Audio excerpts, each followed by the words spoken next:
Hey guys, Noel here, and it is Saturday night. We have a little bit of free time on our hands, so that would be fun for us to do a live stream for the Noel ComiX YouTube channel.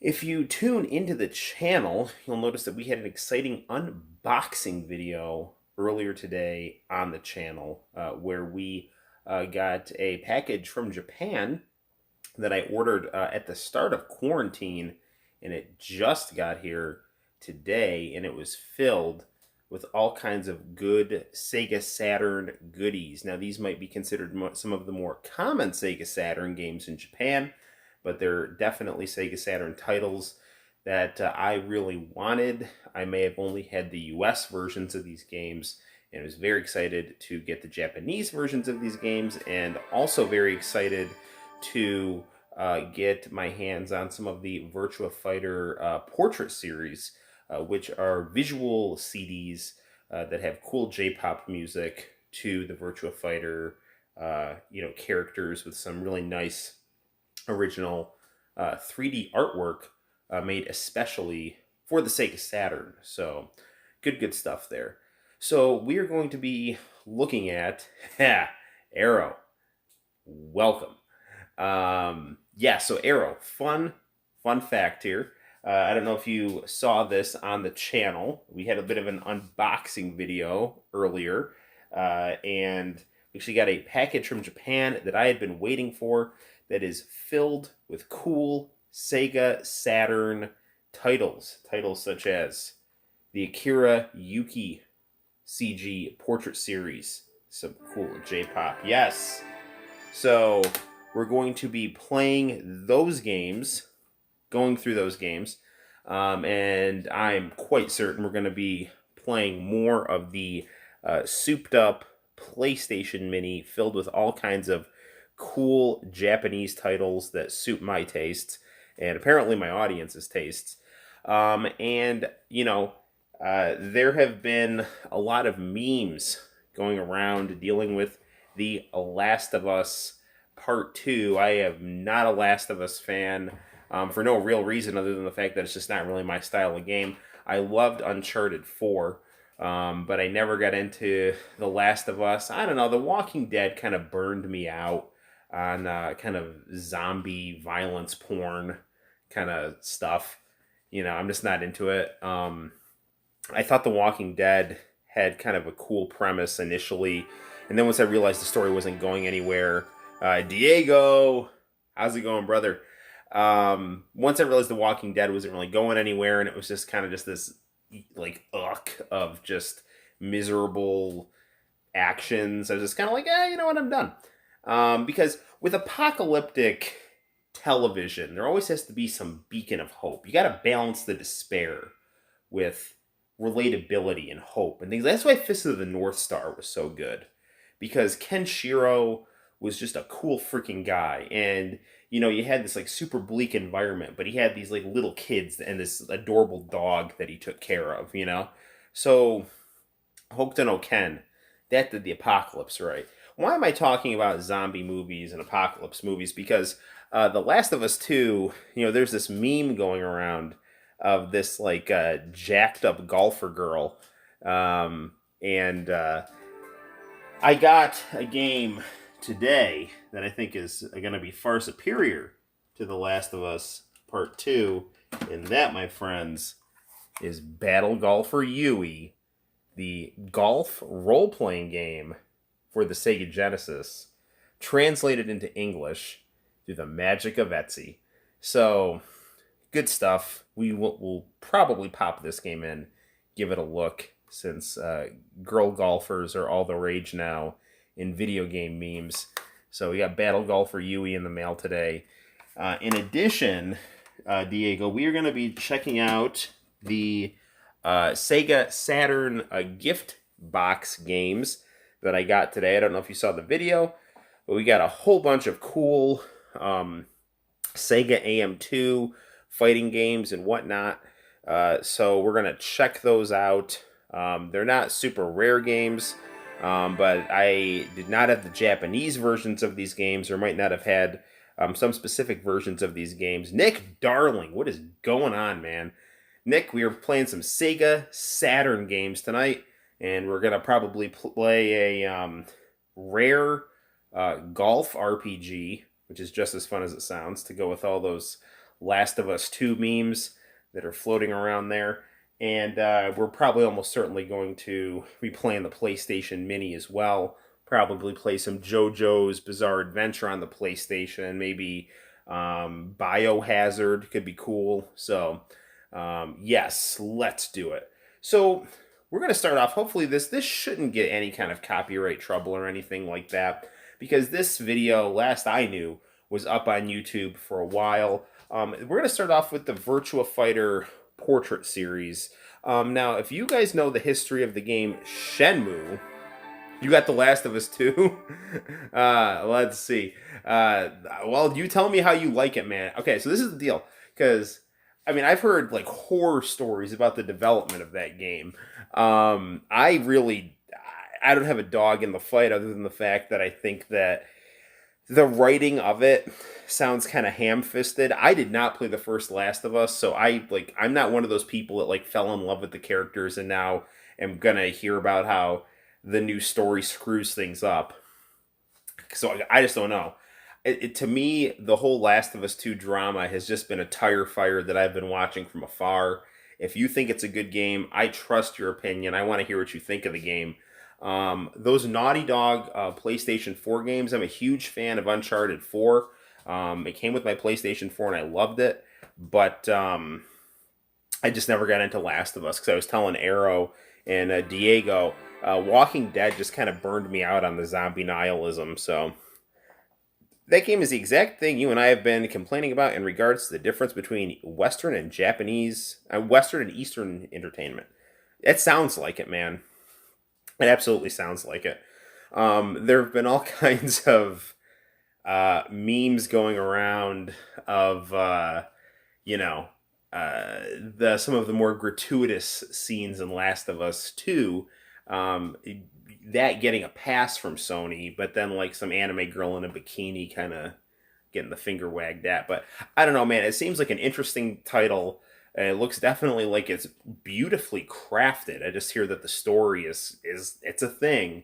So I'm really curious to see what Nick thinks about it. So Nick, tell us what you think. I hear the game's about like 20 hours. So, we'll see what it's all about. Okay, so as I was saying, before I got off on that rant, there's a huge double standard with Sony. It sounds like it. It sounds like it for sure. A lot of Japanese developers have made a home on the Switch these days. Dude, I freaking love the Switch's library of download games. I'm just grabbing games from Japan left and right that you could never find at GameStop. So I'm loving my Switch. But we're going to be playing Sega Saturn tonight. We might play some Switch, but just take a look at how pretty. I always say this. Let's do like a little bit of a comparison here. This is not bashing the box art per se, but this is right here, and it's not ugly. It's pretty. I like it, but this right here is the American box to Fighting Vipers. Cool looking game, big box. Nothing wrong with this at all. It's a perfectly fine game. But check out, hold on, the Japanese box, the Fighting Vipers. I find that game more aesthetically pleasing, at least in my opinion. So check out the Japanese box art. See, I think this is cooler right here. More dynamic poses, that cool Sega Saturn logo, the Fighting Vipers custom spine art. Japanese packaging on Sega Saturn, I just think had a lot more care to it. Knights had all this kind of cool writing on it, so the American Knights box was pretty too, though. So this was the American Knights box, a little more standard, a little less glitz. And the Sega Saturn one was definitely, I think, more artistic and interesting. So we might very well be playing some Nights into Dreams tonight on the Sega Saturn as well. So we shouldn't get a strike or anything, because these Virtua Fighter videos, these CG portrait games, have been up for a long time. So I doubt I'll get into trouble. Let's actually listen to Akira Yuki's um, CG portrait series. Akira Yuki actually was Ryo from Shenmue.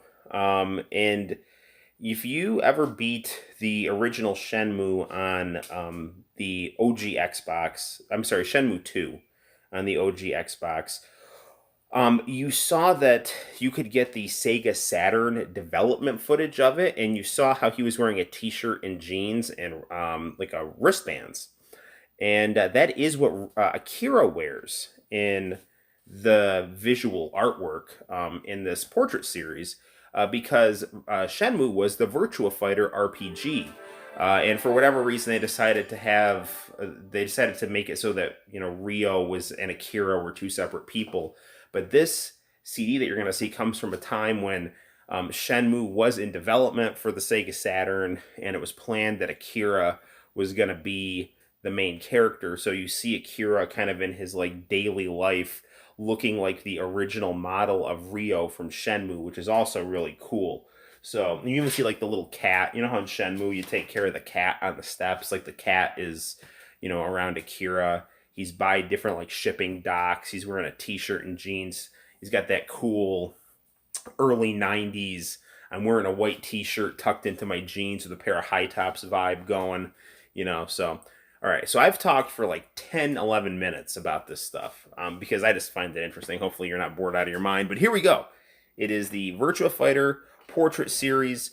This is Akira's CD, first in the lineup of cool Sega Saturn games. Let's get to it. Okay.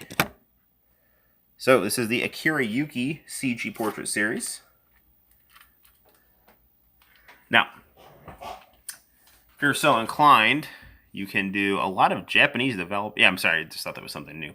Yes, a lot of Japanese developers have made their home on the Switch these days. Autoplay. And we'll just do the single version. I'm going to turn this up a little, but not too loud because I don't want to wake up wife and baby. Natsu no Arashi.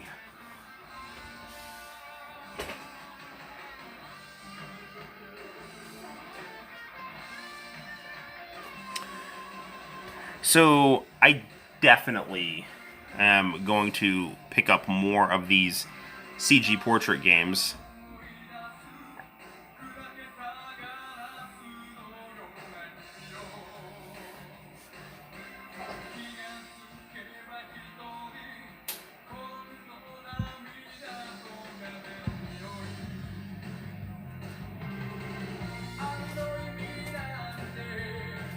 Man, I pump this song in my car unapologetically.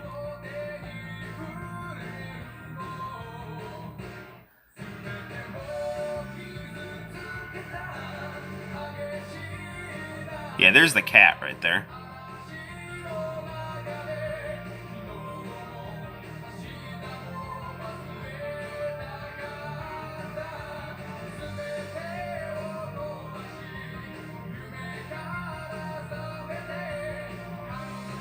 Man, this song just totally gets me pumped. If I ever did any kind of professional wrestling, I would probably come out to this song.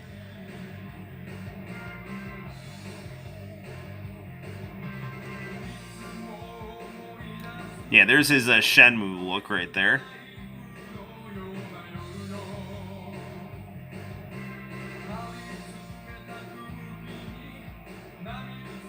So if you watch the Virtua Fighter anime, you know Akira loves dumplings, much to Pai-chan's disgust.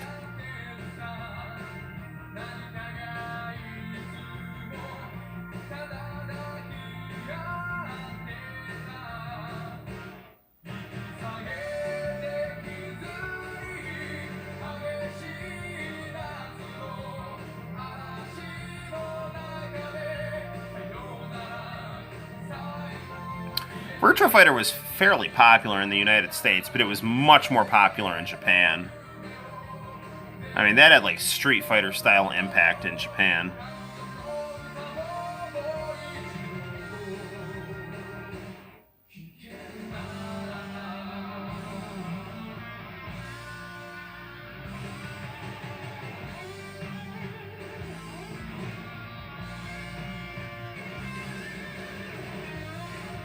Why are the Japanese covers always more badass than the American ones?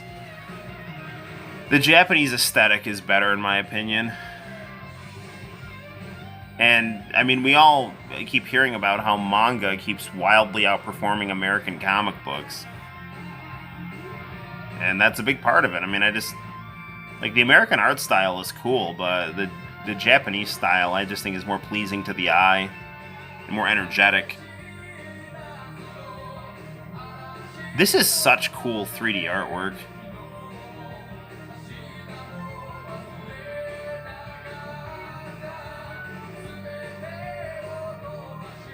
Man, the music too, man. It's just like you can feel the soul, the energy, the power.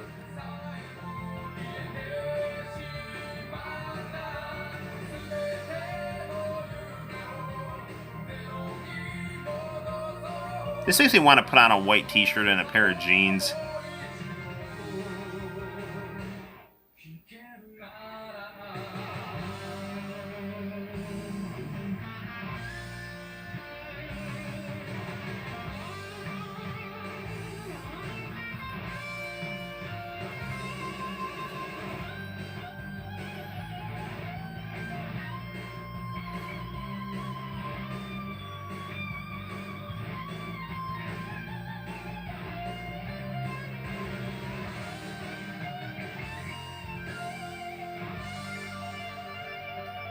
Here's something, nice wallpaper for your PC. Go ahead and screenshot that.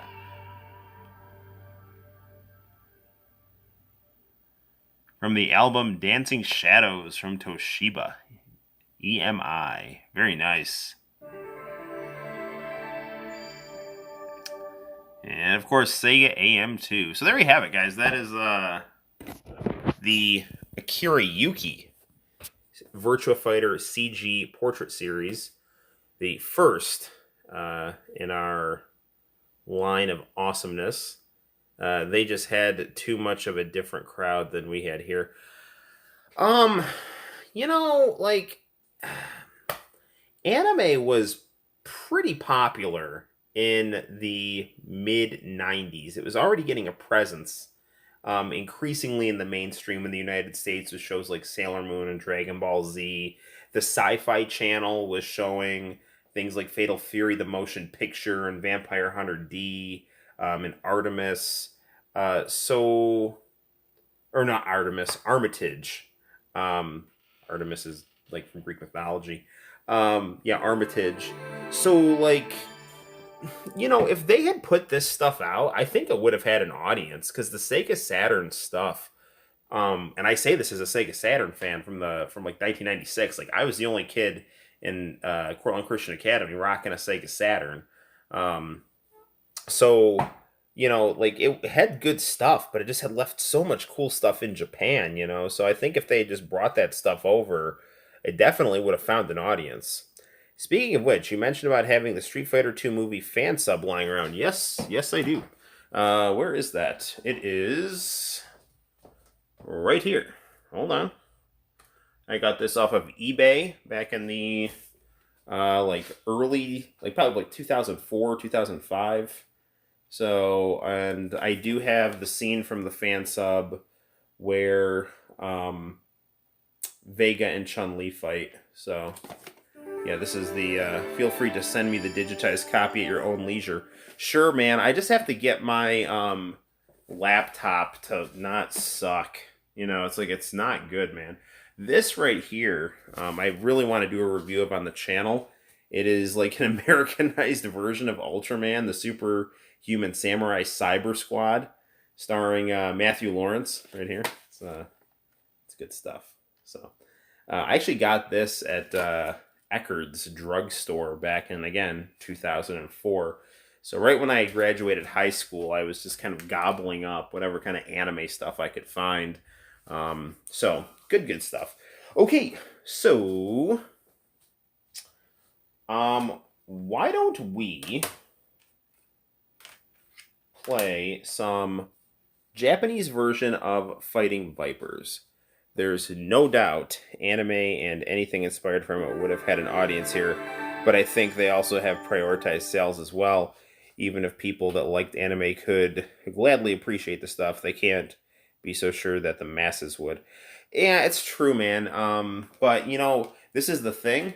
Sony, I don't disagree with what you're saying, but Sony put out Final Fantasy VII. That was like super anime-ish, and that made the Sony PlayStation and Japanese RPGs, just bust through everything and become really the most exciting genre of that period. So I don't know, man. It just seems like there was a lot of missed steps that Sega had in the mid to late '90s in the United States and in the U.S. and Japan. Sega could never get their coordination together. Like when Saturn was killing it in Japan, it was not doing well here. When the Sega Genesis was out in the United States, it was killing it, and it was like third place in Japan. So I don't know. It is what it is, but like I wasn't like a diehard anime fan in 1997, but Final Fantasy VII is one of the things that got me to start appreciating that genre, and that really did bust through the mainstream. But you're right; it's a risk, and it's easy for someone who's not spending their own money to say, "Oh, hey, go ahead and do this," and then like you bear no real consequence. Americans were just behind the times. Agreed. I mean, that's why so many RPGs in the United States are so expensive, and then in Japan you can get them for dirt cheap because they were popular there. So cool. So last stream we played Pepsi Man on the PlayStation Mini, which was a very fun game where you're basically Pepsi Man playing through the Pepsi Man commercials. Now Pepsi and Sega had a deal going back in 1996 to promote Pepsi and Sega video games, and Pepsi Man is in fact a playable character in the Japanese version of Fighting Vipers. So, we are going to play the Japanese version of Fighting Vipers, one of my favorite 3D fighting games, probably the 3D fighting game I played the most in 7th grade. And we're going to play it as Pepsi Man. So, without further ado, let's play some Fighting Vipers, Japanese version as Pepsi Man on the Sega Saturn. A lot of stuff are dirt cheap in Japan. Retro games are available very readily over there. There are a lot of great YouTube channels. I mentioned Kid Show Ryuken. He has a really good YouTube channel where he just goes around Akihabara picking up stuff. He's the guy I got Cutie Suzuki Ringside Angel from, and Shenlong no Nazo for the Famicom, which I don't know if you've ever played that game. This game isn't actually... It's not bad. I think it's very difficult, but it's fun-ish. I forgive it for no matter what, because it's Dragon Ball, and it's got such a pretty cartridge, and it's on the Famicom, which is one of my favorite systems. But I also got this from Kid Show Ryuken, and he picks up games in Akihabara all the time. So I got this in Cutie Suzuki Ringside Angel for like, I don't know, like a little more than $40. So yeah, cool guy, great YouTube channel. All right, I'm going to swap out the CG Portrait series here. Another good thing about the Saturn was how cool their CDs looked. And I mean, I'm not even going to get into the whole Sega Sanshiro thing, because the mascot for Sega Saturn in Japan was just so ridiculously cool.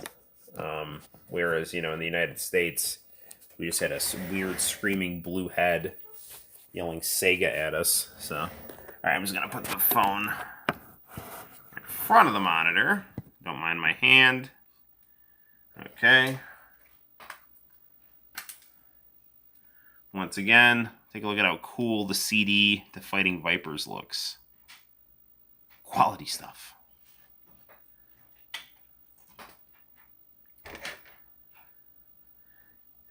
Yeah, it's weird because, like, in the early 90s, Sega had very fun advertising in the United States. And it had cool advertising in Japan as well.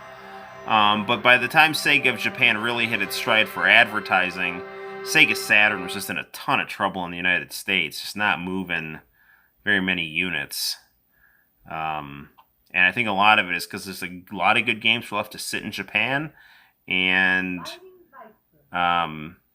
crappy advertising.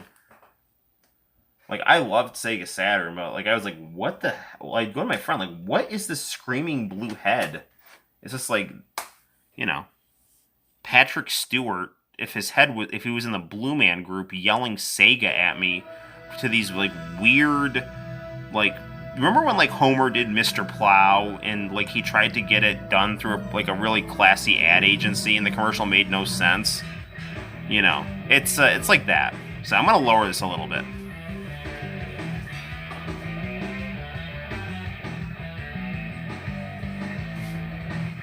Okay. So, again, Sega Saturn, always underestimated for its 3D capabilities. So basically, Fighting Vipers had a very similar engine to Virtua Fighter 2, but it basically had teenagers in early 90s skating armor fighting each other. And the boss of the game looked like Voltron, but he had snakes instead of lions. Lots of cool stuff here. Bon looks very similar to Jotaro from JoJo's Bizarre Adventure. We got G.I. Jane over there. We have Honey, the sexy fashion designer. Tokyo. There's Mauler. Fun thing about this game, the boss is named Big Mauler, but they abbreviate it as BM, so it's like bowel movement. So I just thought that was like hilarious when I was in 7th grade, and I still do. So let's get on to some gameplay here.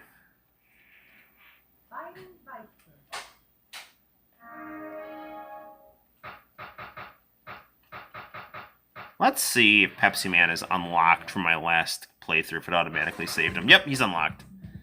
Alright. Good old battery saving on the Sega Saturn. So we're going to be Pepsi Man. He's male. His height and weight are a question mark, and his specialty is to quench one's thirst with delicious Pepsi.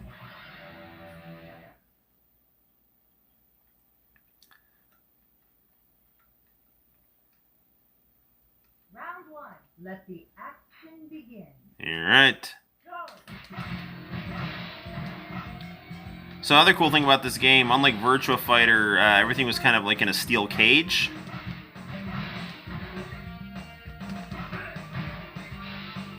And you could both knock people's armor off, and you could also bust through the cage. If you played this enough, you'd get these giant balloon bears named Kuma and Panda to... Actually, the Kuma bear is in the background there. So I don't know whether they're like wooden or if they're balloons.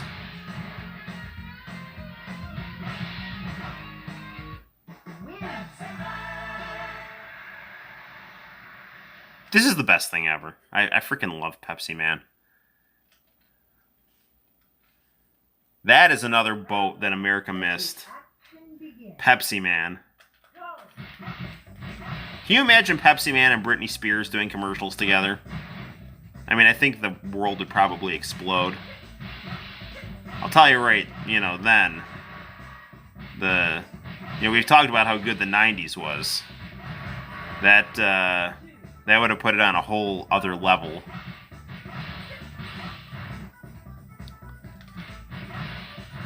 Although Britney Spears didn't come along till like 99, so...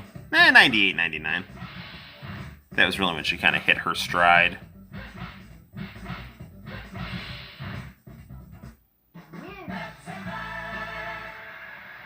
I personally love Britney Spears. Not only was she just like, good looking and all the guys had crushes on her, but like the fact that she single-handedly took out all that annoying Lilith Fair stuff, like, totally shifted the music paradigm away from Paula Cole and her acoustic guitar. So we all owe her a debt of gratitude. And that is not a knock on Paula Cole if you like her. I don't like acoustic guitar music personally. I think it's whiny and faux authentic. So you can see the Pepsi truck in the background. Sadly, the Pepsi stuff was cut out of the US version.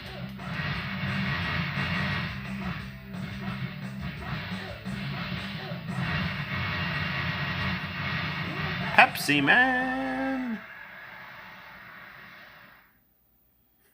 They do a really good job of getting his... Round 1.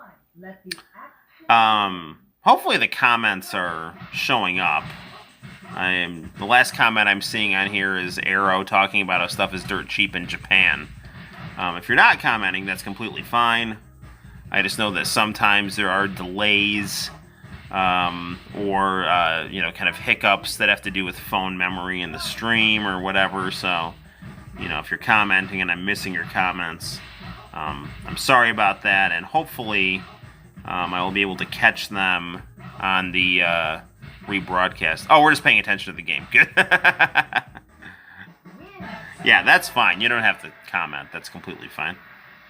I've just been in situations where, I've just been going through live streams and then, oh, no one's commenting. That's fine. I'll just go along. And then, I'll go and look at the video afterward, and it's he can't see our comments, And then I'll, do these videos afterward where, I go try to respond to stuff that I missed. Pepsi Man has these ridiculous forward punch combos. Pepsi Man looks more like Ultraman.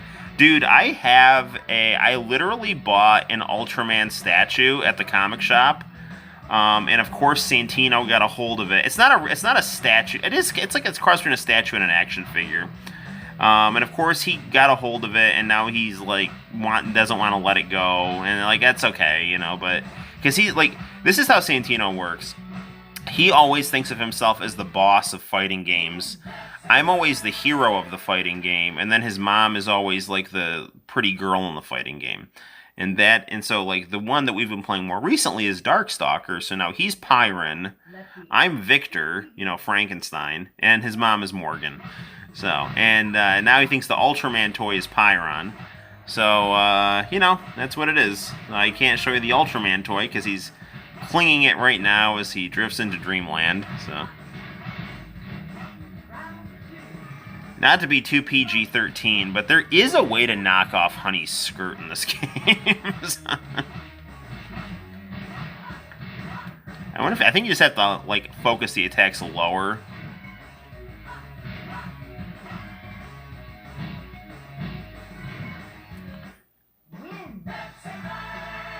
So I actually knew about Pepsi Man in junior high because I would always look up codes for Sega Saturn games, and they'd always say, unlock Pepsi Man. And then I'd, say, oh, what the heck is Pepsi Man?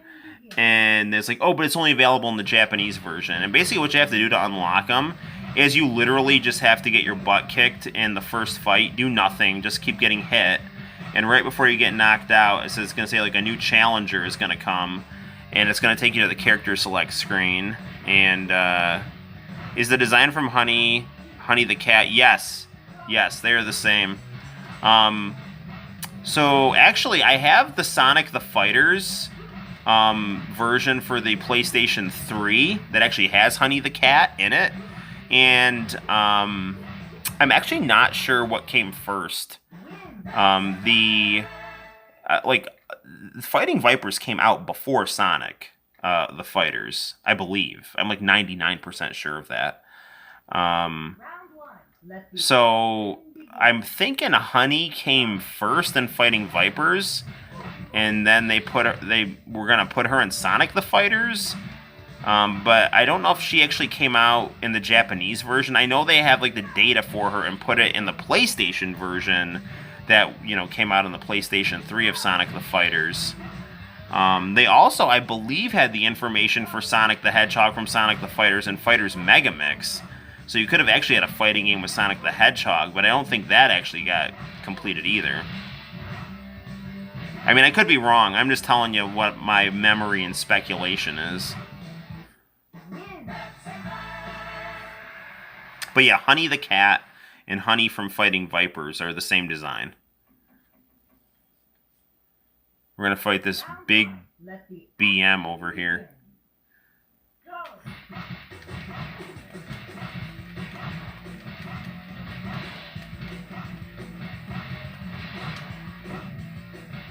Alright, I chucked him out of his gigantic sky wrestling ring here.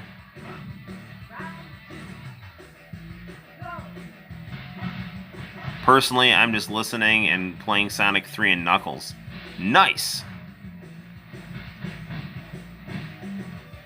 Sonic 3 and Knuckles is the best Sonic game in my opinion. We could play some of that. I got it on Sonic Jams. I got it also on the Sega Genesis.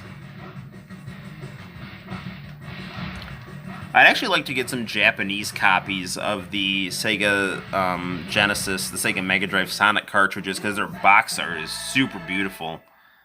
Alright, now the cool thing about this game is, unlike the arcade version, we get endings where there is cool CG artwork reminiscent of the Virtua Fighter portrait series.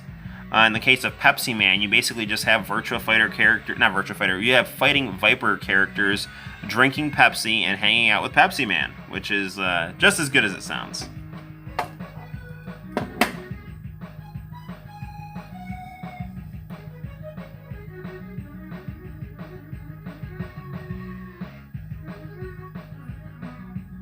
Yeah, so there we have Raxel drinking a cool Pepsi.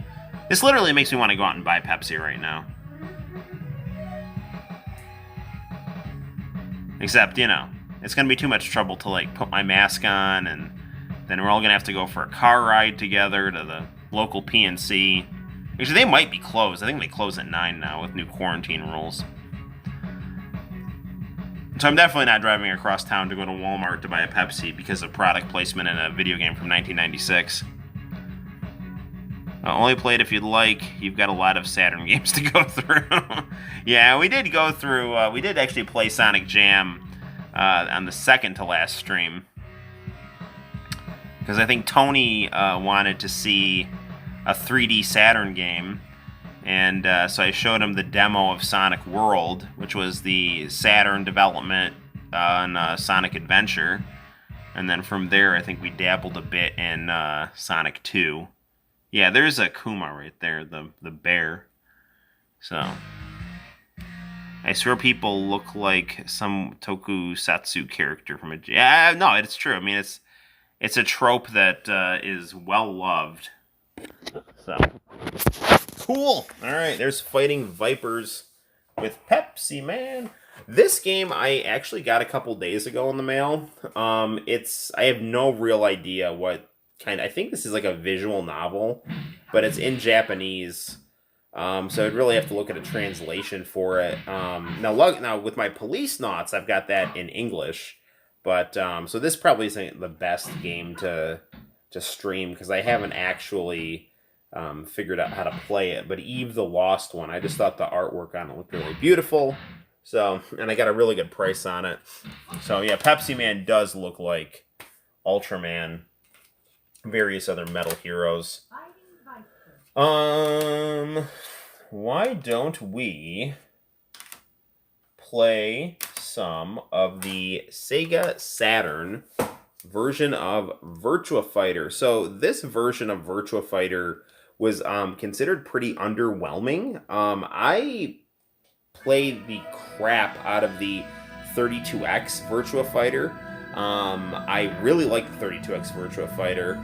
I was playing this quite a bit today, and it's not bad at all. The screen can get a little glitchy here and there, but it definitely has a nice CD soundtrack and very fluid, crisp graphics.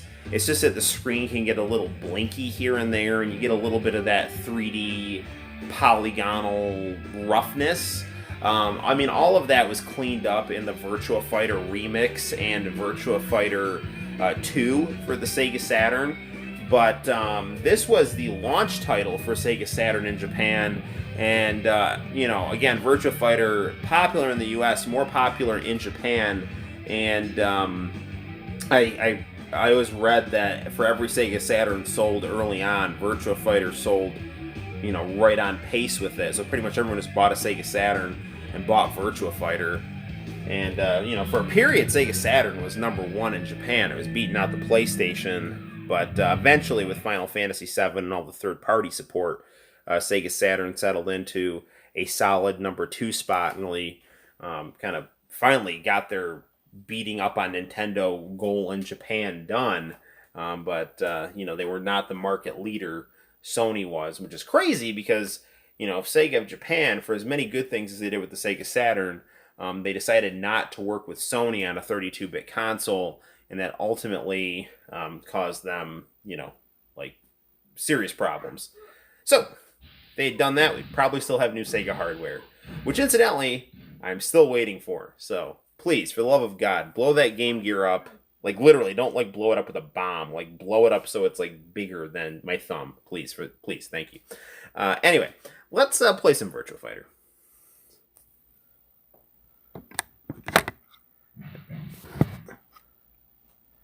Okay, so we will pop Fighting Vipers out. We will adjust our camera slightly. It's a little better there. All right. And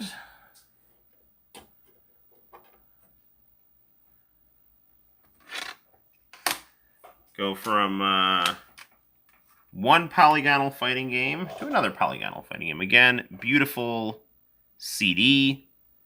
These Sega Saturn CDs in Japan really, really, really are nice to look at. Very, very aesthetically pleasing.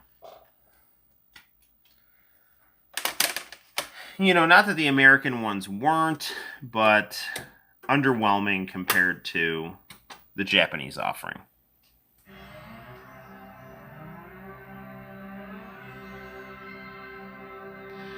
Again, as much as I love the nice wing of the American Sega Saturn, I really like the Japanese boot-up screen better.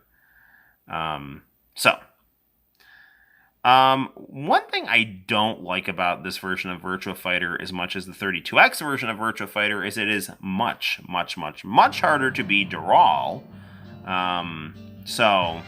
In the in the 32X version of Virtua Fighter, all you gotta do is hit left, right, left, right, left, right, left, right, and eventually Dural will show up. That is also the same thing that you do. Saturn games are beautiful. Some of these seem nicer than PS1 games. Yeah, they are, The Saturn, it is my favorite. It might be my favorite console of all time. I say that as someone who bought the crap out of PlayStation games, and Final Fantasy VII might be my favorite game of all time. But Sega Saturn, it's just it was my second video game system. It was the console that I played. When I was in junior high, and the games that they had on it are really second to none. It's just that Sony ended up getting really, really good Japanese companies into, fair, if not straight up exclusivity deals close to it. And that left Sega in a position where they did have some good third-party support, but not as good as Sega. Not as good as Sony. Love Virtua Fighter. Wish Sega made more Virtua Fighter games. Yeah, I don't know what the hell is going on with that. Fighting games are a popular genre. Virtua Fighter is literally the founder of the 3D fighting game genre. So I don't understand why we don't have more Virtua Fighter games.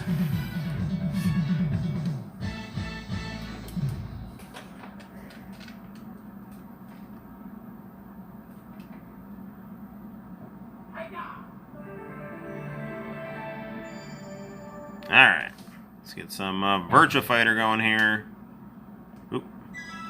Yeah, for the purposes of this review, we'll put this to 1 round, pump the difficulty down. Definitely more facial detail on the Saturn version than on the 32X version. But to be Dural, it's something like down, up, left, right, and then you gotta hit left and A at the same time, but it's really kind of tricky to do. So it didn't work there, but I'm fine with being Akira. That was kind of who I wanted to be anyway. The soundtrack is generally a lot better on the Saturn version than the 32X version. 32X version was a feat, though, man. That really looked good.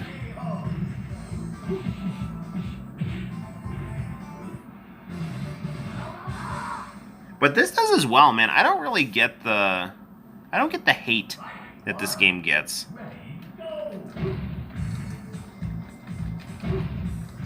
So this is a... I mean, I've played the arcade version of Virtua Fighter, and I mean, I think that this is not a bad port.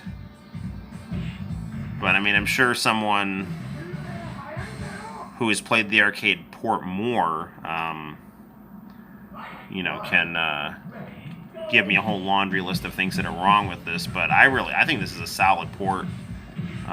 Could things be done better here and there? I mean, I suppose, but compared to other 32-bit fighting games at the time, the controls on this are incredibly smooth. Music's great. Big, vivid, polygonal graphics. So, there you go. The Saturn was a more powerful console than the PlayStation. It was just harder to program for because the advent, you know, the story you always hear is like the advent of 32-bit polygonal gaming happened while the Sega Saturn was in development. So all the technology to be this like monster 2D, you know, console to put the Neo Geo to shame was, you know, kind of in place. But the 32-bit polygonal stuff, the programming on it was not as accessible. So PlayStation was much easier to program for, to basically, you know, unlock its visual potential, whereas the Sega Saturn, you had to be a really good programmer, spend a lot of time working with it, and then once you did, it looked better than the PlayStation. But, you know, if you're making two ports, one for the Saturn, one for the PlayStation a lot easier to program for. There were times when the Saturn got the short end of the stick because people just didn't put as much effort into the Saturn port. But when they did put the effort into the Saturn port, it was better. And for 2D fighting games, the Saturn, like almost always, just totally crushes the PlayStation port. But I mean, if you look at this game and you look at Battle Arena Toshinden, and I like Battle Arena Toshinden, this game plays much better. The fluidity of the gameplay is much higher than Toshinden's. And again, I say that as someone who thinks Battle Arena Toshinden is a beautiful looking game. But this definitely has a very, very fluid, responsive, effortless gameplay style to it. I mean, its polygonal graphics are exaggerated, which I don't mind. I mean, I think it looks cool. Paichan is always ridiculously difficult. I hate fighting Paichan.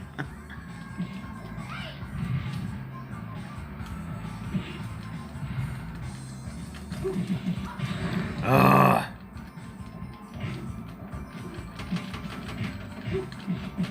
Man.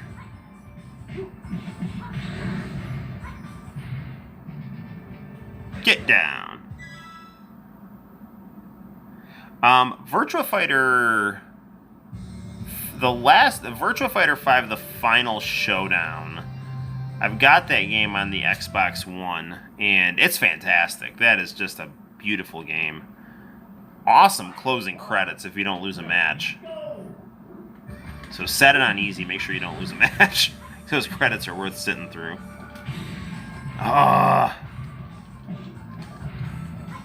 This is making me... Get a ring out, get a ring out! I was so close! Ah, darn it! Thought I could ring her out. But it was I who was rung out. Yeah, no, Paichan is... She's always the character where the difficulty curve spikes on Virtua Fighter.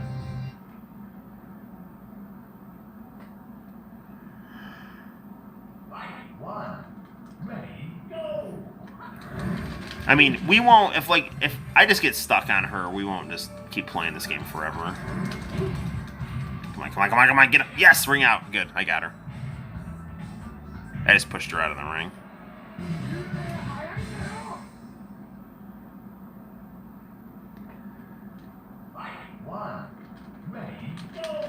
It's the Ultimate Warrior if he was of Native American descent. Virtua Fighter also, you know, in a world with, you know, over-the-top Dragon Ball style fighting, which incidentally I love, by the way. You know, Virtua Fighter differentiated itself by having more realistic style fighting.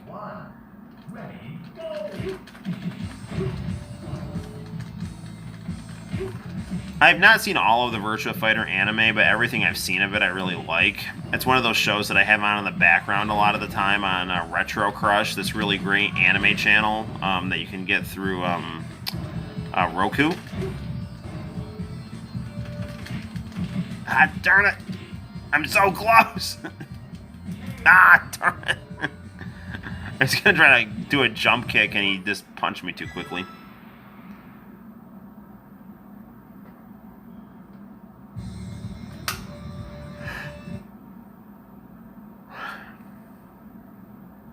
The Virtua Fighter on the Sega Mega Drive, Sega Genesis, that was an interesting game.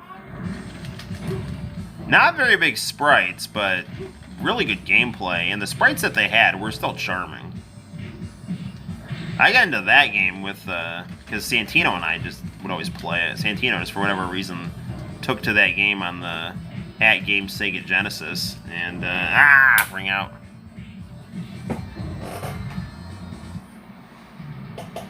Get down.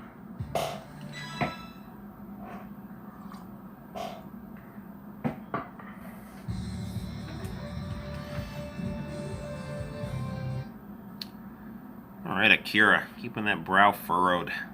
Good stuff. Yeah, see, I mean, you can see that, like, the screen kind of flickers sometimes with this game. Which, I mean, I don't know. I don't think it's that... It's definitely not a deal breaker for me. This game looks beautiful on this monitor as well.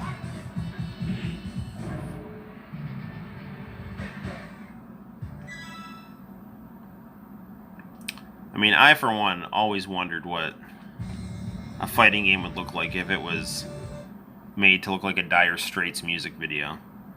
And we have that question answered with Virtua Fighter.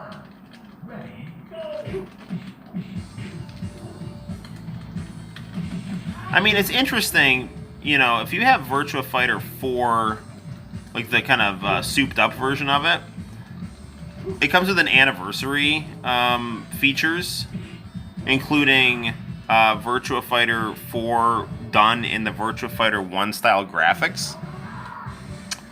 So, you know, while these could be considered, in some sense, crude 3D graphics, they're stylized so well that, you know, even though, like, the other Virtua Fighter games become more, you know, kind of smooth, graphically edgy, and competent, there's something about this style that really sticks with people.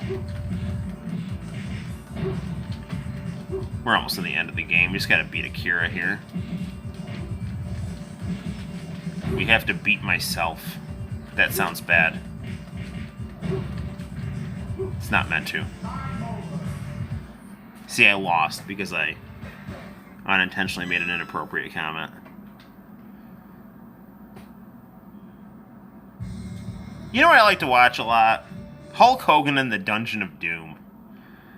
If you go to my friend project page, I have my favorite Hulk Hogan Dungeon of Doom video embedded on my wall. Yeah, like, I don't know, like, I really love that. I love Friend Project because I literally get to, like, have all the fun that I have in MySpace, but there's, like, not a lot of people on there. People that are on there seem, like, really cool, but, you know, there's a lot of kind of teenagers on there who are doing the My Chemical Romance retro thing, which is awesome for them, you know, but, like, I don't know, I kind of want to talk to people my own age a little bit more. So, you know, I only have like a handful of friends on there, but it's cool. It's nice to be able to trick out your page like you could back in the day. But I still have Instagram and Facebook and all that stuff. And of course the YouTube. It's how I get to hang out with you cool guys. Come on. Urgh. I'm close to the edge here, I gotta be careful. No, no, no, no, no, no, darn it. Famous last words there. Get down. I love that font as well. If I could type a research paper, I just put it all in that font. I mean, I say that as someone who's typed multiple research papers.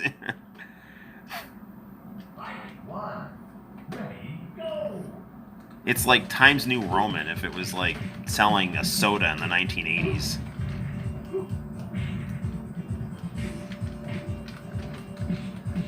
Come on, come on, come on!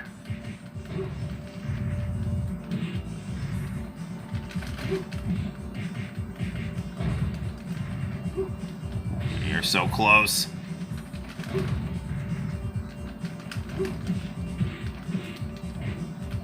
I'm gonna win. Good. Alright. Now, here comes Drawl. The final boss. Ready, go!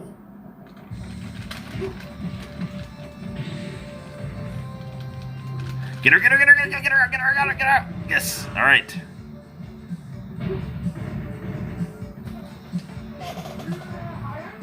Challenge me in 10 years.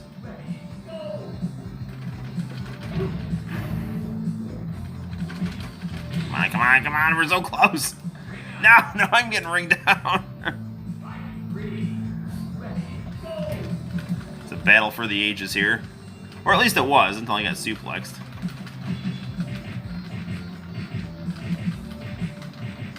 And you can just edge her out.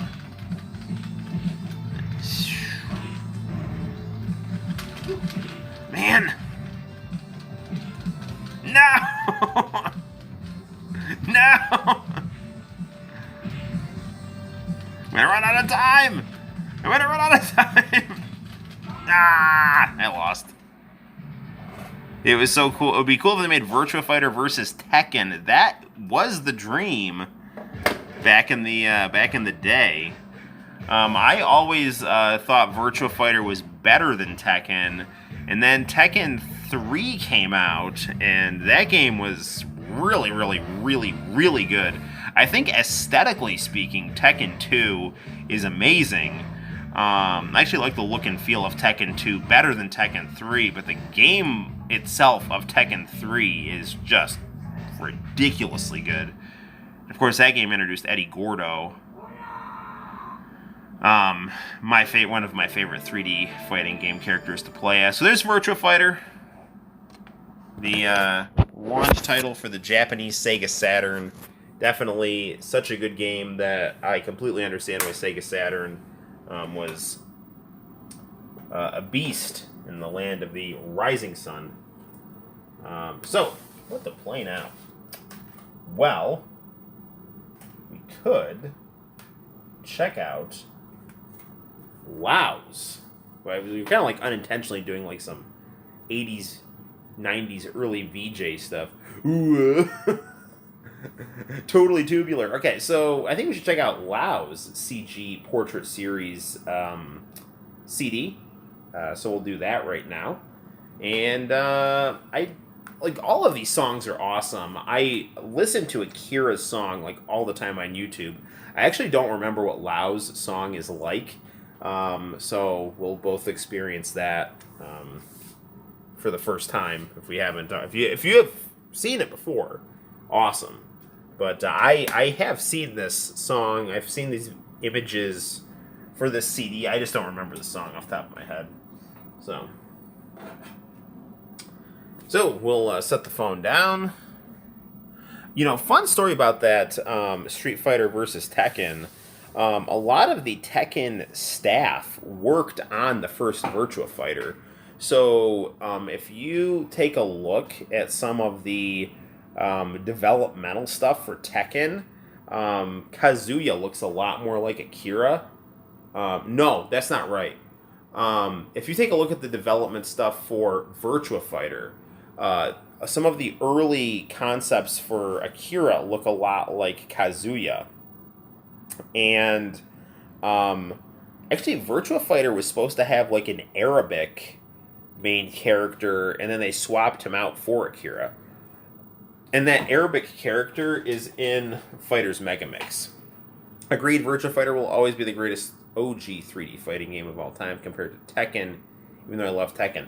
Right now, I think Tekken is better than Virtua Fighter, but I think back in the mid-90s, Virtua Fighter was better than Tekken. Tekken Tag 2 is maybe my favorite 3D fighting game, but during the 32-bit era, you probably want to give the edge to Virtua Fighter. Tekken 3 is a beast game, though. They're both excellent franchises. Tekken being a little more over the top, and Virtua Fighter being a bit more realistic. So, cool stuff. Let's set up our camera like so. Alright. I'll pop in our portrait series here.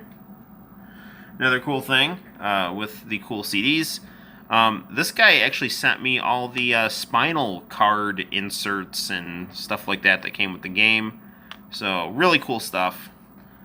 This package was well worth the wait. Check out the unboxing video if you haven't seen it already.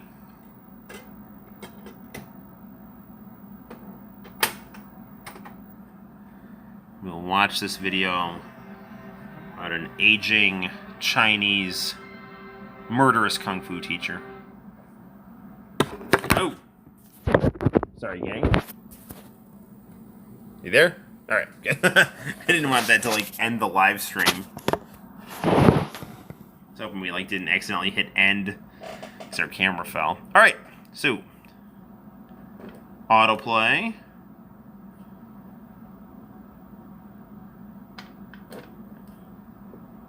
We'll go with a single.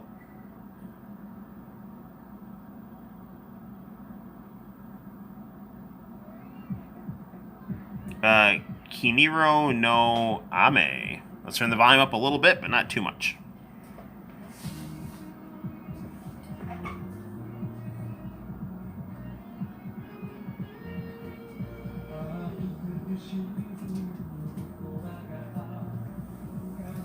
Look at that suave mustache right there.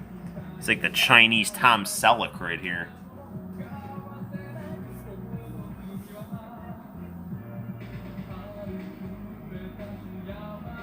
Man, these songs are all ridiculously good.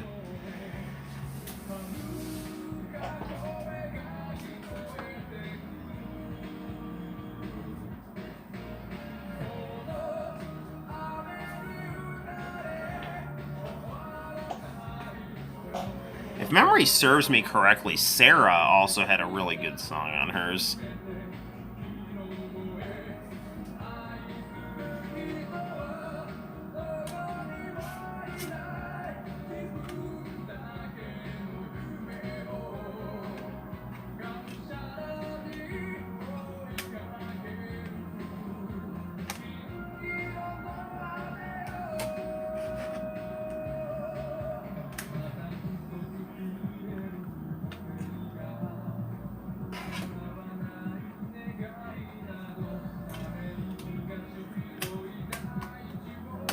You know, I always wonder Lau's connection to Lan Di in Shenmue, if he was supposed to be Lan Di or if they were connected somehow in development.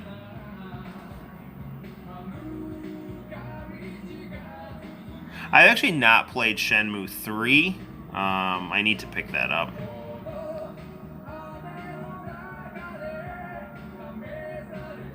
Because I am a huge fan of the first two Shenmues.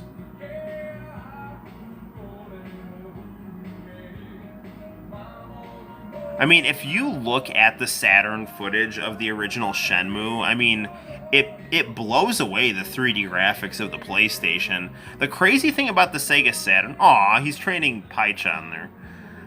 The crazy thing about the Saturn is, it's by the time people really knew how to program for it, Sega was already all right, we're just going to do the Dreamcast now.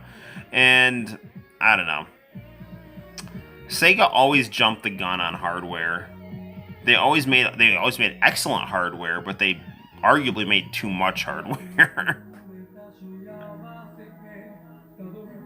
And now they don't make enough hardware.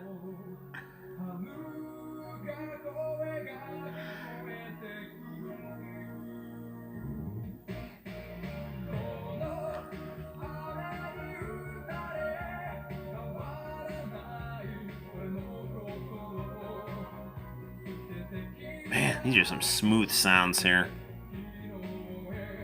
I'd like fall asleep to this song. I mean, hopefully you guys aren't falling asleep, because we're streaming here. Wake the hell up here. And I'm just kidding. But when it does come time for me to fall asleep, I am probably going to listen to this.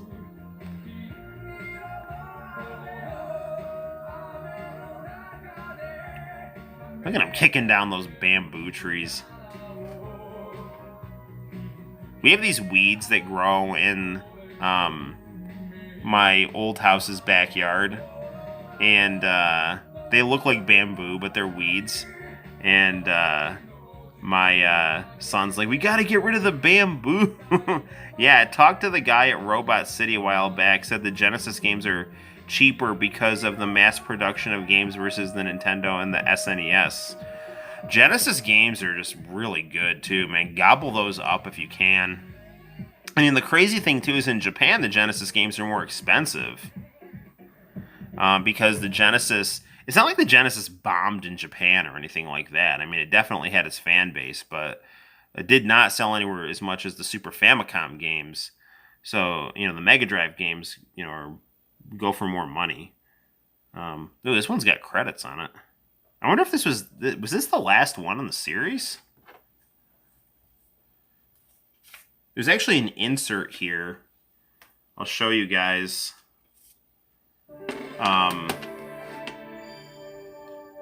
Of the, hang on, I'm going to scoot the stand around here.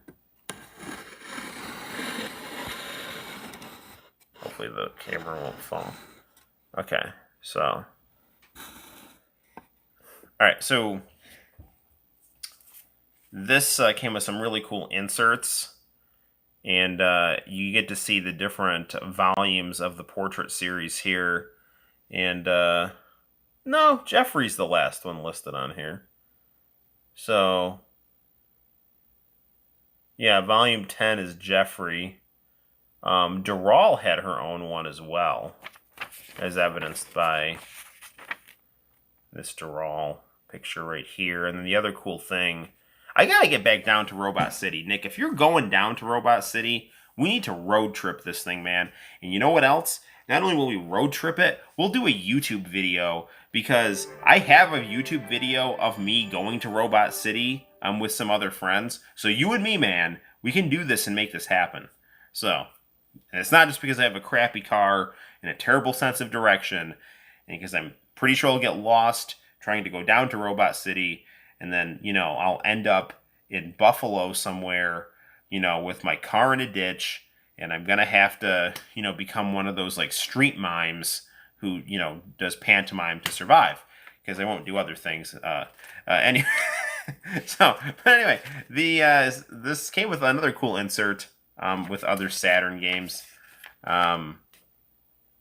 So you can see this really cool stuff here.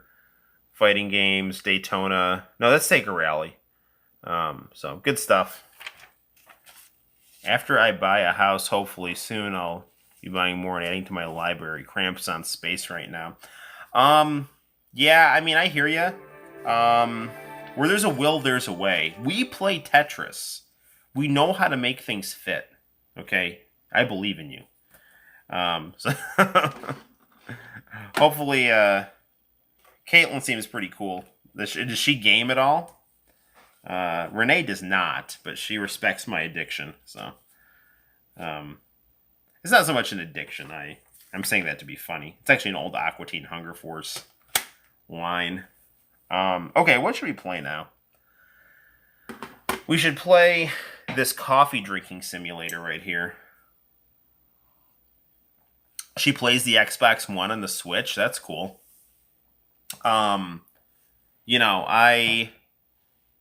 I play a lot of my Xbox One just because I bought it last summer and I'm trying to get my money's worth out of it, and I'm finding that I am. But whenever there's like an Xbox One and a PlayStation game, I usually buy the Xbox version of it because I want to support that Xbox One that I bought. Because the whole story behind it was the disk drive in my old Xbox 360 stopped working, and I could only play the games that I had downloaded in the old Xbox 360. So I went to GameStop and I said, "Do you guys have any used Xbox 360s?" And this was the lesson I learned: never to buy a used console from GameStop. So so they're like, "Yeah, we got a used Xbox 360." So they gave it to me, and I bought it, and it was like $50 or something like that. And got it home.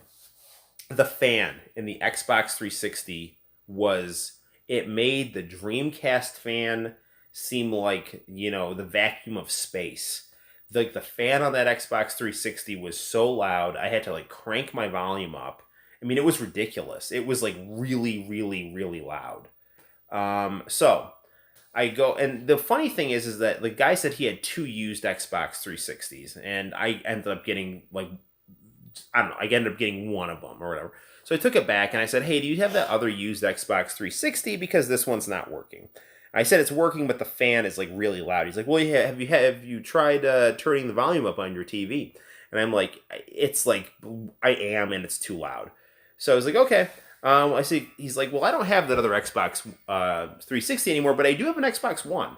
And it's like it'd be like an extra $40, but you get an Xbox One. And I'm like, "Okay, we'll just do that. I'll pay for the extra money." No, it wasn't. I think I paid like $70 for that Xbox One. Because with the 40 from that Xbox 360, it basically averaged out to whatever the used price of the Xbox One would be. So I got the Xbox One, took it home, was really excited. I actually got, what did I get for it? I got, was it Life is Strange, or yeah, I think I got Life is Strange for it. And I was playing like some of my Xbox 360 games on it. I loaded Catherine onto it. I love Catherine. If you can actually see, I've actually got the Catherine box art on my record player next to the Sailor Moon toy. Uh, don't judge me.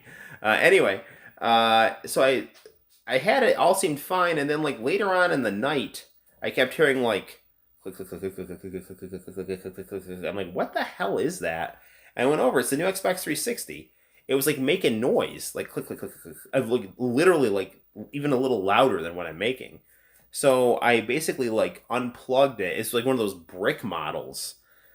And it's just like, oh, that's weird. I'll just unplug it and plug it back in. And then sure enough, went back to the whole click, click, click, click, click, click, click, click. I'm like, okay, screw this. I'm like, so I took it back and I just said to the guy, just give me a new Xbox 360. Not Xbox 360. Give me a new Xbox One. I don't know if I'm mixing up Xbox 360 and Xbox One in my narrative here. But I got the Xbox One from GameStop used. It was making clicking noises. And I just said at that point, I had two dud used systems from GameStop, and I was just like, just give me a new console and we'll just call it even. And I got a discount for the used console, and it's great. I really like it a lot. It's this they gave me like the Fortnite. I don't really play Fortnite. I don't love it. I don't hate it. I've never played it.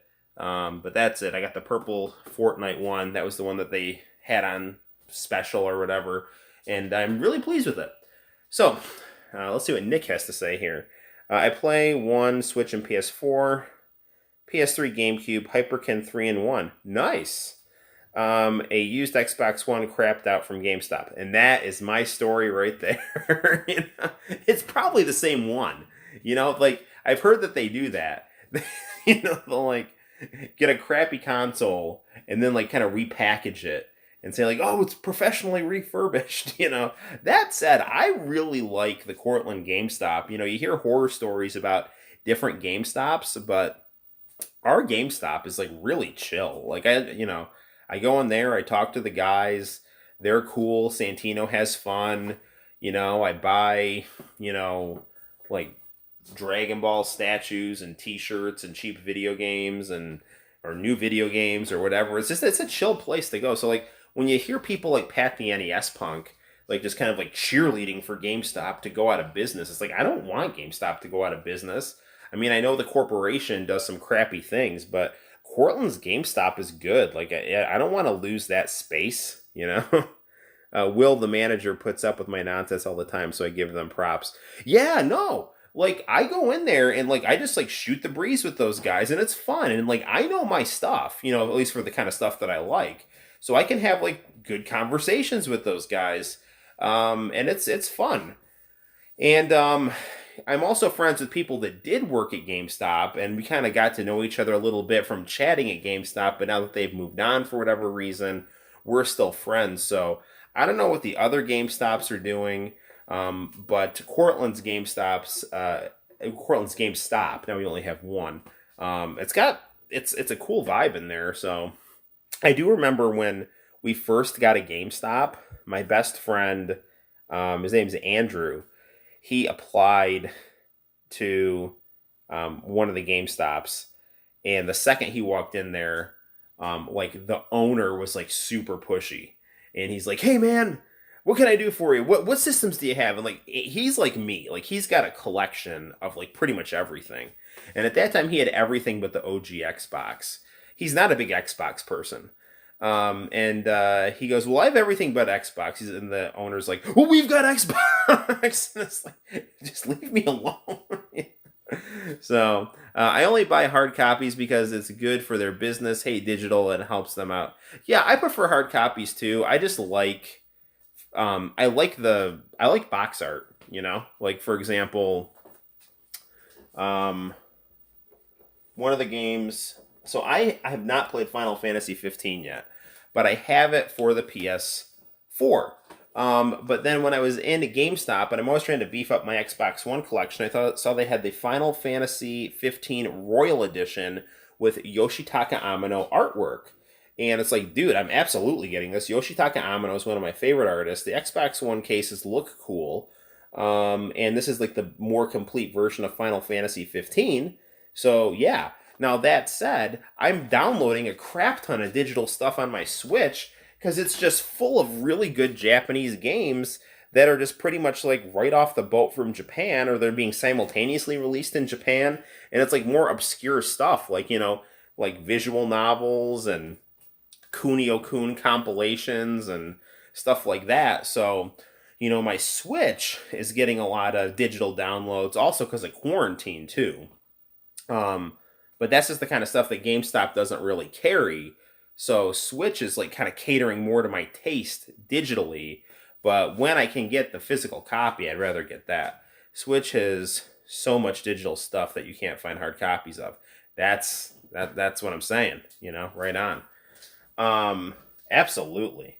Good. Yeah, Nick, man, cool, man. Like, you know, we've talked about football here and there in the past, but I am pleasantly surprised by your gaming chops here. So, cool, man. Why don't we play some Nights into Dreams? Now, here's the deal about Nights into Dreams. This was a game that I, as a Sega Saturn owner, love. Final Fantasy 15 Special Edition is the way to go. 90 plus hours of gameplay. Oof, that sounds awesome, but it also sounds slightly intimidating. How much is this? Okay, Nick, how long is the story mode on that? Like, if I just played the story, how long would it take me to beat Final Fantasy 15? Because I got to beat 7 Remake first, and then I got to beat 15, and then I got to go in with this next paycheck. I got to get Dragon Quest 11 on the Switch, because the Switch version has got the 16-bit version that I really want to go through and play. Because I freaking love Akira Toriyama. 70 hours. They were talking like Xenogears territory. Nick, if you have not played Xenogears, I highly recommend it. That is a cerebral ass RPG. It is like really good. It's one of the best things I've ever read. Xenogears.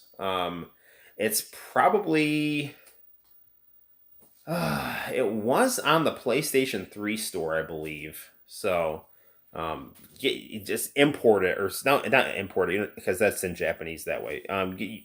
if you can find a domestic copy or whatever, just find a way to play it because it's a really, really, really, really good game. It's got a lot of philosophy. It's got a lot of psychology. It's got a lot of religious themes. It's one of these games that starts off like a typical RPG and then takes a crazy 180, like Metal Gear Solid 2 style. And it's like hits you with plot twists you don't see coming. It's a great game inspired by Neon Genesis, Evangelion, and Gundam and Final Fantasy. And and that game is about 70 hours, and it was 70 hours that flew by because I was just so into it. Nights into Dreams. When I was in seventh grade, my friends all said that this game looked stupid. And because, I mean, the main character of the game is this weird court jester guy. That said, so I mean, I could kind of like see their, comedic derision here. But at the same time, I was like, I have a Sega Saturn, and I know this game actually looks really pretty and cool. So, I bought it, and I was like, I was into it, man. Like, I don't care. I don't care what anyone says. This game's freaking ridiculously good. The thing is, though, this game was made at the expense of a new Sonic the Hedgehog launch title for the Sega Saturn. Yuji Naka, who gets credit for being the big mover and shaker for developing Sonic. A lot of the time he's credited for creating Sonic, although there are some people that debate that. Yuji Naka has a huge ego.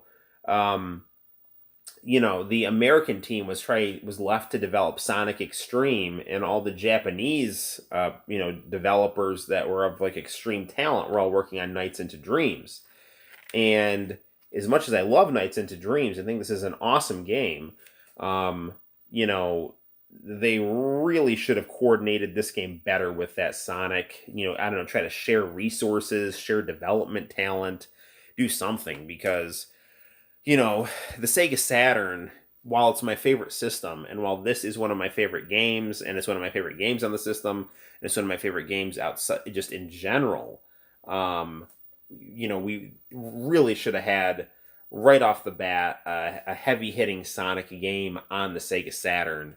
And if you haven't read up or watched YouTube videos on the history of Sonic Extreme, it's really interesting, and I highly recommend checking it out. It's a sad story about a wasted opportunity for a Sonic game on the Sega Saturn. And they actually had some Sonic Extreme merchandise. I actually have the Troll book novelization of Sonic Extreme laying around somewhere. And it was like they knew that the name Sonic Extreme was going to be on the game, and that's all they really knew. So they wrote this story about Sonic the Hedgehog doing extreme sports. That's the book. And then they made a Walkman, which I actually would love to get my hands on. So anyway, but Nights into Dreams, really, really well-crafted game. Ended up getting a sequel years later on the Wii, but it had like weird British accents. I didn't like it, so I didn't play it enough not to like it. I take that back. I didn't like the British accents, and the gameplay did not seem as engaging as the Saturn version from the little bit that I played of it. But I should give it more of a chance. Anyway, without further ado, here's Nights into Dreams on the Sega Saturn. Alright. We'll set up our phone like so. Ooh. Okay. We will pop the top.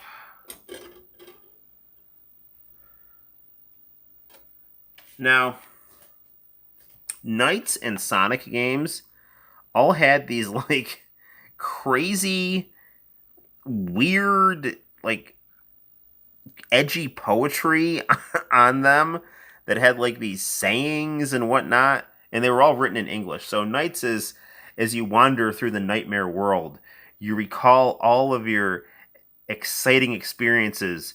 You remember floating freely, smiling as you drifted through the fantastic and beautiful lands. But as you also recall fleeing in terror from the Nightmare Master. Nights is unfolding stage of breathtaking adventure through fantastic but dangerous places. Courage and skill determine the outcome of your incredible dream. Sonic Team presents. So, good stuff. And again, ridiculously cool looking CD. If you didn't know, guys, it's a Dream Paradox. Ooh. Okay, let's pop it in. I have never played the Japanese version of Nights. I don't think there's any actual difference with the Western release, but we'll see. I also have Christmas Nights into Dreams, which is cool. Try to position our camera a little bit here.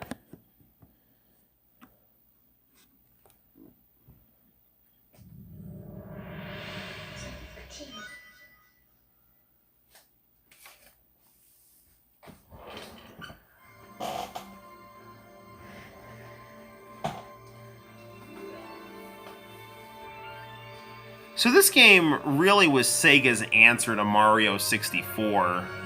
And in all honesty, it's not a bad answer. It's unique. Basically, this is they call this genre kind of like a rail type of game. You know, where you're kind of going in a linear line and reacting. But there are also 3D, full 360 dimensions to this game as well. So it's good stuff. Very artsy.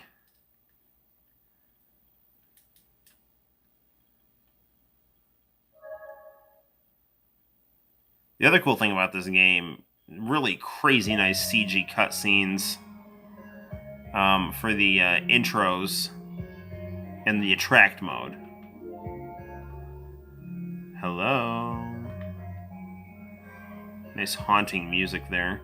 Now you can be Clarice or you can be Elliot. And you basically have two different characters with two different sets of levels, and then at the end there's this great level where they kind of come together and you know, Knights basically fights the Nightmare Master, and it's just a really cool game with really cool ending that's kind of emotional also. It's kind of gets the feels going. We'll be Clarice.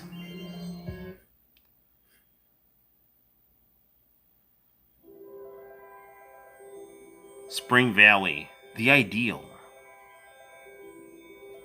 So you start off this game on foot, and it's like Mario 64, you know. They actually made an analog controller for this game as well.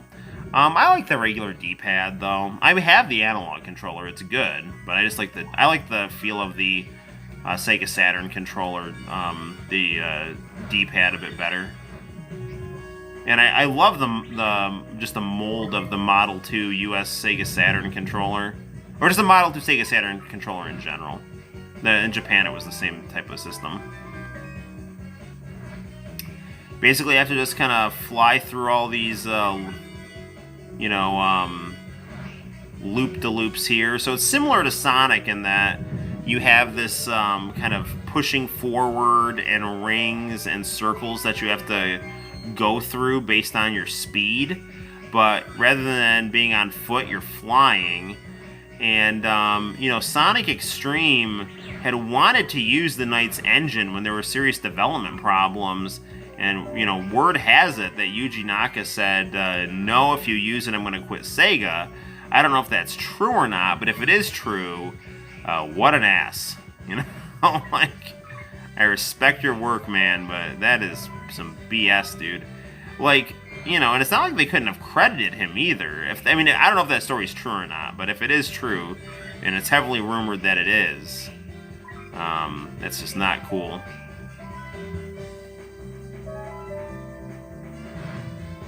The other thing that you can find too is, you'll just find little secrets around the levels here. And then once you reach a certain point, you fly back to your checkpoint, You're graded on how well you have performed.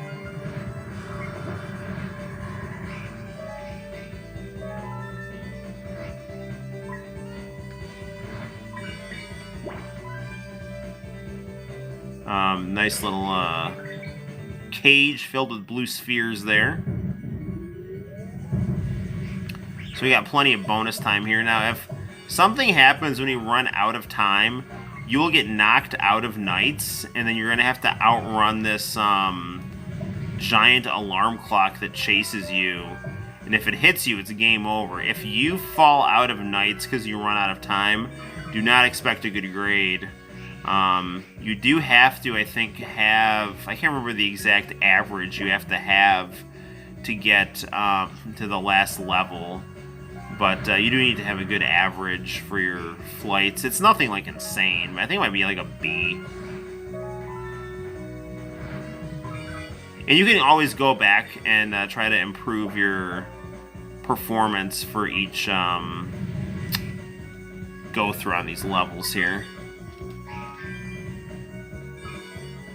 But, I mean, I don't know. Just take a look at how nice Sega Saturn's 3D capabilities are here.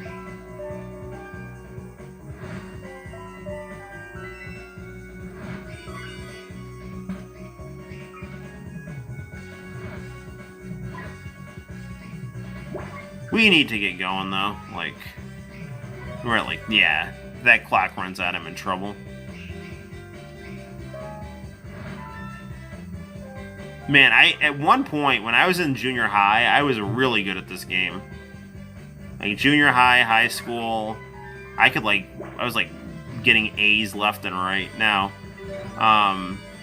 the thing is, if you fly through this rainbowish sphere there, you can kind of do these, like, Cirque du Soleil loop-de-loops here for extra points. There's always a challenge, right? Like, how much do you want to explore versus how much do you want to be quick on the time here? And it's really kind of like a balancing act of how well you do those things to, you know, what your score is going to be and what your grade is going to be.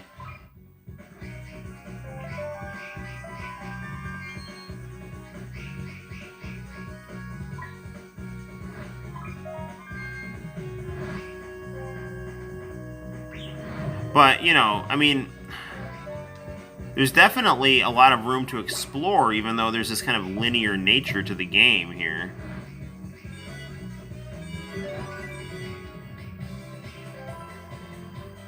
And, you know, I think some of Sonic's transitions to 3D have not been stellar.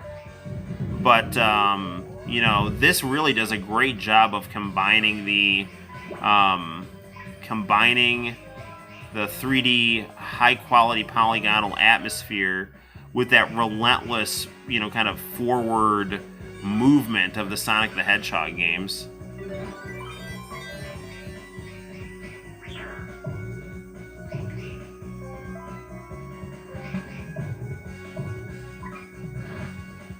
So there's four kind of acts, so to speak, for each level here. And then you're going to be graded and averaged on all of those.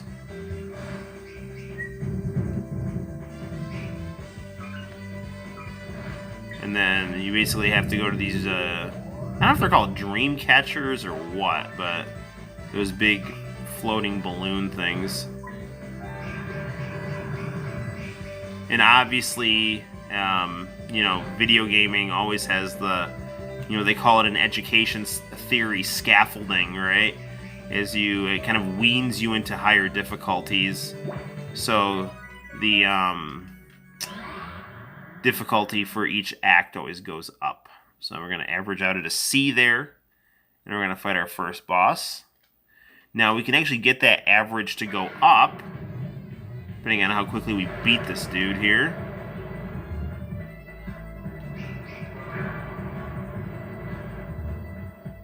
It's been a while, so I don't know how quickly I'm gonna beat him or how well I'm even gonna do here. Basically, you have to just kind of keep going. Don't get hit by his spikes. Wait for him to respawn. Grab onto his big double chin. And then push off.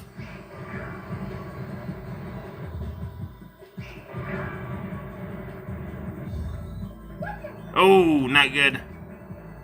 We've almost got him, too. He has, like, no tail left. Darn it! He's biting me! No! We're gonna beat him in, like, record time there, pretty much. If I can kind of float underneath. I think that got him. Nope. That did.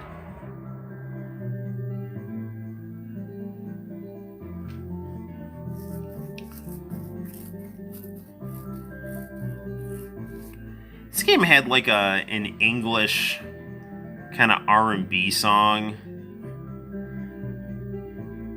Like, in the night, dream delight.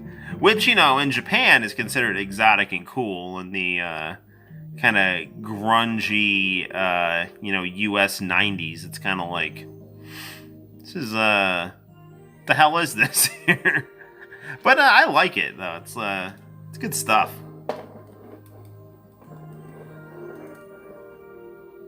You know, like, you can't argue with the emotional impact and high quality of gameplay and artistic mastery of this game.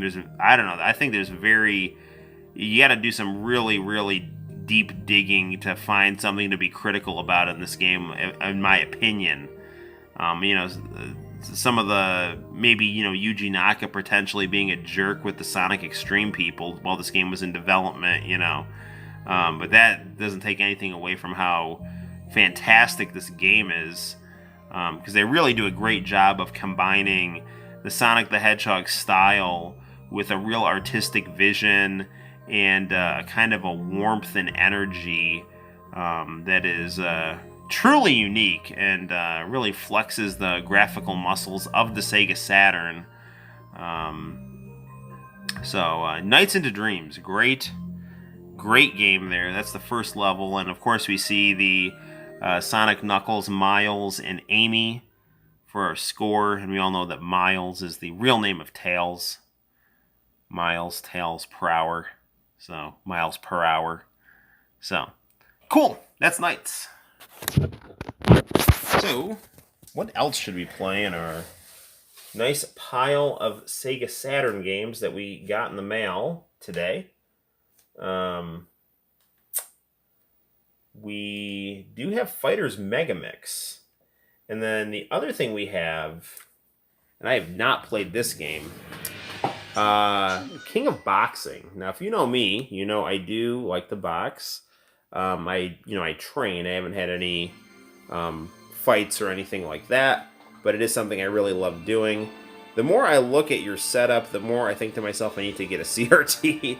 Do it, man. Like, I freaking love... Okay, I'm going to take you on a little bit of a CRT tour of my room here, okay? So, let me lower Nights a little bit here. So, here's the deal. One man's trash is another man's treasure. If people... It's really painful to my eyes to keep playing stuff like Sonic 3 and Knuckles on any other retro stuff on an HD TV. If you want to play it on an HD TV... I recommend getting some kind of a SCART to HDMI adapter, and that will give you a much better picture than just kind of straight up plugging in your composite or your RF switch to an HD TV, which is not really made to kind of optimally visualize RCA or analog stuff like, you know, like composite video or RF video. So I know what you mean, but I've already used up quite a bit of money getting a capture card. Cool. If you stream, man, let me know when. I'll definitely subscribe. If I'm not, I should be subscribed to you already. I would even gladly invested in a CRT by now if I had not done so. Cool. I mean, the other thing too is like, you know, you're still in high school. Correct me if I'm wrong. I mean, like I'm I've got, after years, some disposable income to play with, so, you don't know the horrible cost, though. Being a teacher is, I'm kidding. It's stressful. But I get to buy nice video games and live in a nice house. So, and I get to help kids, too, which is nice. Okay, so, if you have a connection to someone who either, I don't know, like they might have worked in like a video department or a news station or something like that, or maybe like a doctor somewhere. The time frame is kind of run out or is rapidly running out if it hasn't already. But I actually went around just and started asking people who I thought might have access to professional video monitors because they worked in television or worked in broadcasting. And not sure that I would be a stream. I think I'm much more of a viewer now. Cool, that's awesome, dude. Whatever, man. Like, it's all good. So you'd probably wanted to use that capture card to digitize some of your awesome anime. So anyway, for example, I talked to someone. I'm like, hey, I know you work in video type stuff. Do you have any professional video monitors that you want to get rid of? I'll be willing to pay. And they're like, we're literally trashing these. Come and take them, And I'm like, holy crap, So I was able to get these professional video monitors at no cost. I just had to go and get them, which was amazing. This JVC monitor here is a very, very good quality, comparable, if not identical, from what I hear, to the Sony PVMs that get praised. This Panasonic monitor here is not bad at all. It's not quite as vivid of a picture as the JVC one, but it's still really good. The composite video on both of those monitors, the color is burnt out on them, so it just gets a black and white composite video picture, but the SCART is perfect, which is what I wanted it for, so that's really good. When my buddy, who is getting married recently, so he's basically divorced from the lady who I'm gonna talk about the story here, okay? So my buddy was getting married, moving out of his old place, and I saw this monitor lying there, and I was like, can I buy this monitor from you? And he's like, just take it. And this right here is a Commodore 64 1084S monitor, and the reason this caught my eye is because I looked in the back and saw composite jacks. And I knew that at the time, the monitors were always, like 80s monitors were like the way to play your games. And so I was able to get this monitor here for free from a friend. This here, church basement, didn't want it, didn't know what they had, didn't care what they had, because this kind of thing is gold to a classic gamer. So got my buddy. We each grabbed an end and took it to my house. This right here is an Amdek Color 1. And I actually got this off of eBay. I foolishly broke my first Amdek Color 1 monitor. This only has a composite jack in the back. But the composite video that it does is really fantastic. It looks almost HD quality composite video. This was used a lot for Apple computers and PC gaming in the 80s. Really, if you're going to do composite video, just straight composite video, I recommend this monitor. I have my Famicom hooked up to it. It's great. And then, if you have a way to convert to VGA, this is a gateway monitor, and I bought this with thinking about I'd use it for my Dreamcast, but I actually don't have the cable that I have for my VGA. My Dreamcast VGA cable is kind of wonky, so I use a SCART cable for the Dreamcast that works great. And then for this monitor, I basically have a HDMI to VGA converter, hook my mini consoles up to it, and they look phenomenal. They look like they're going through a PVM. And then for the modern gaming, I have this nice 4K television here. So, and that is the tour of my monitors right there. And then also, If you have the funds to get an arcade 1-up and you like Marvel fighting games like me, get yourself a nice riser and a sticker. It's good stuff. So you can thank Donald Trump for this one here. I got this with my stimulus money. So yeah, that's the tour of my room filled with monitors. So I love myself a good CRT. So again, one man's trash is another man's treasure. So it's very likely that you could get a CRT for next to nothing. If you look around, I don't know if you like go to any churches regularly or anything like that.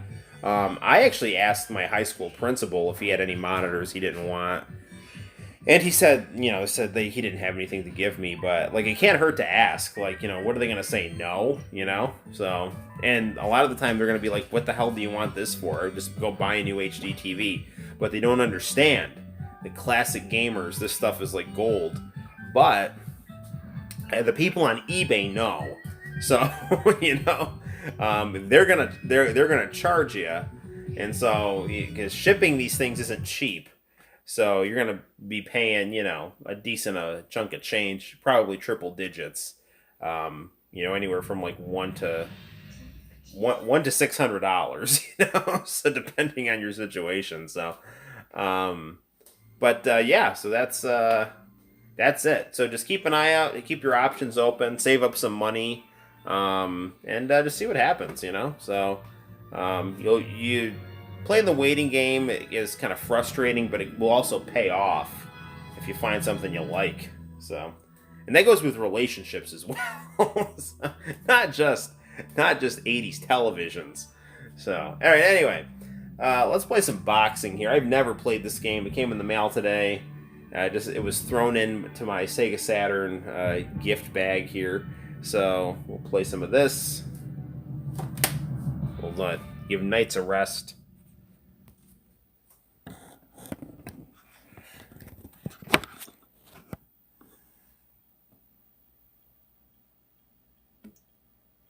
Okay.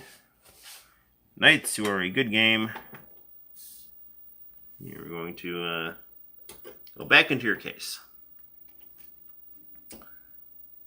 Smaller crowd tonight on the stream, which is perfectly fine. More of a intimate environment. Not that we ever draw crazy large crowds. I'm not Pokimane or who the hell else is one of those well-known streamers, PewDiePie or whatever. But I don't want to be them.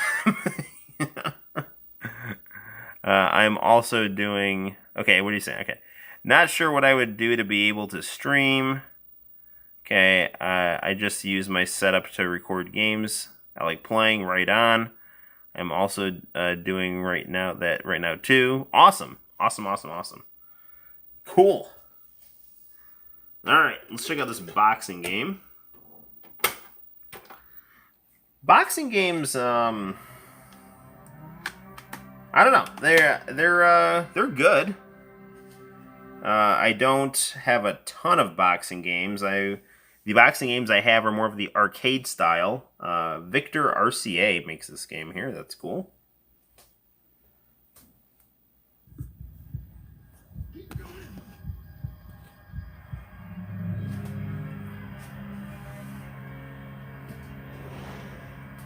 Beautiful graphics here. Look like we got some peekaboo style boxing here a little bit.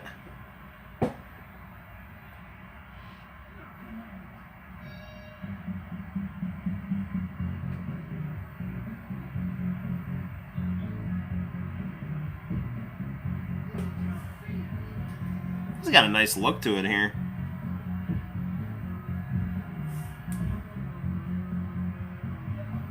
Great polygonal graphics. Working those dithering effects, I see. Nothing wrong with that.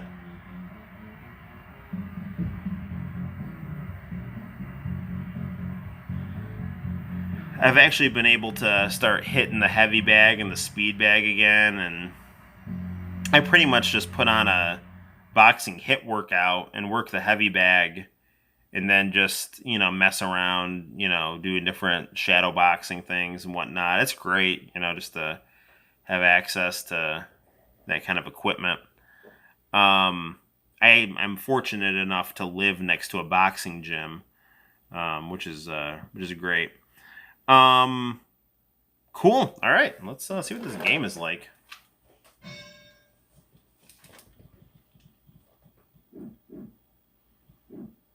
Looks nice. Looking at your stuff through a camera and then looking back at mine is like night and day. Huh. My goodness, I have no idea how to go through Doomsday Zone. Just get the rings, man. Get the rings, keep the timer up, and then when it gets to that blue kind of Eggman robot bird-looking ship, guide the missiles toward the head of the ship, and then just speed. Once you finally get that ship down, just speed up, and get, speed up and just keep knocking Eggman until he blows up, and you'll just grab the emerald. All right, King of Boxing.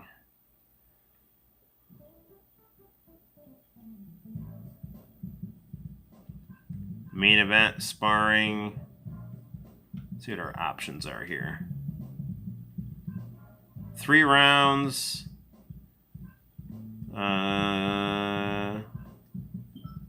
Let's put this to pounds, because I am not down with the metric system here. Control. Guard. It looks like the controls are pretty straightforward. Guard, straight, hook. Okay.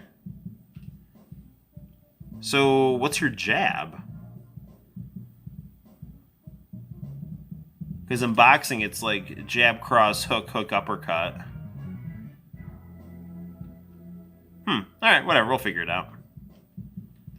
Okay, get me out of here. How do I get out of here? Okay, I'm good. Alright, there we go. Let's see. Alright, whatever. We'll just mess around. As Vince McMahon would say, ring the damn bell. Ring the bell!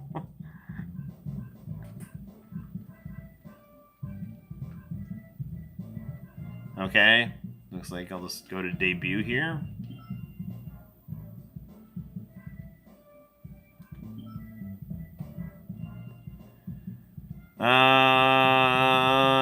Looks like I get to choose my weight class here.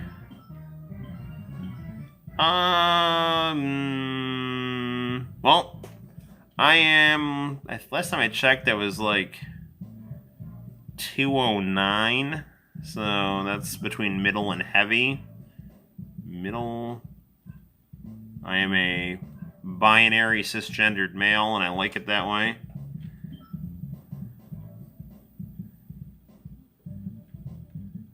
Ooh, we get to create our boxer here.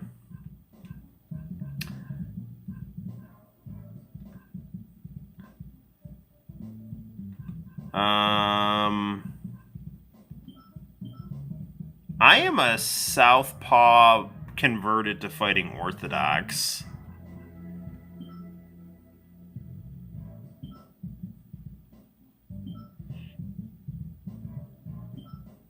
Can give her different appearances here.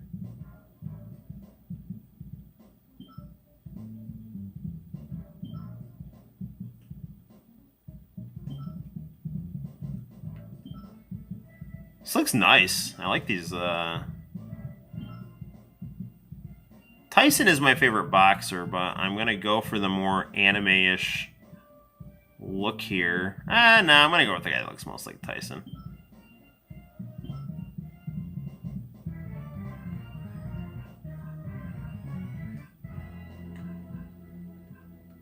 We'll pump up the...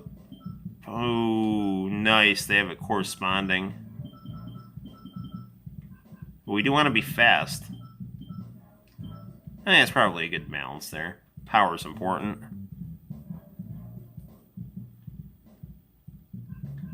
We get to write in English.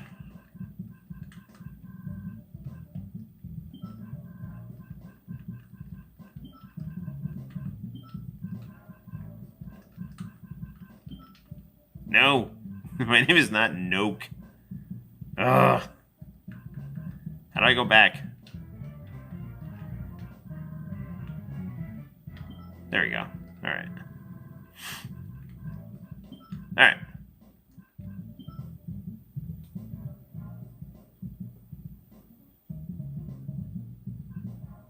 Okay, let's just spar here. Easy. Alright, that works. Okay. Okay. I don't really know. I'm just gonna try to get a feel for this game here.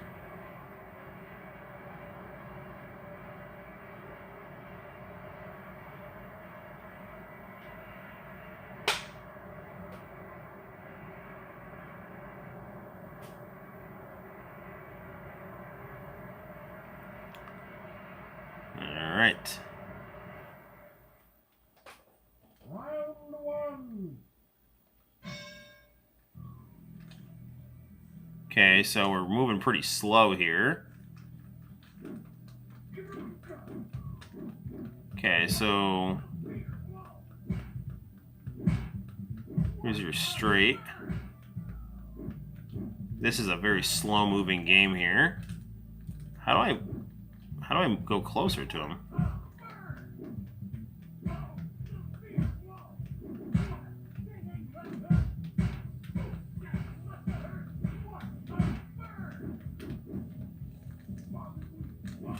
Yeah, I know how to. Okay, bob and. Okay, so that's how you. Looks like this is your uppercut here. Okay, B is your straight.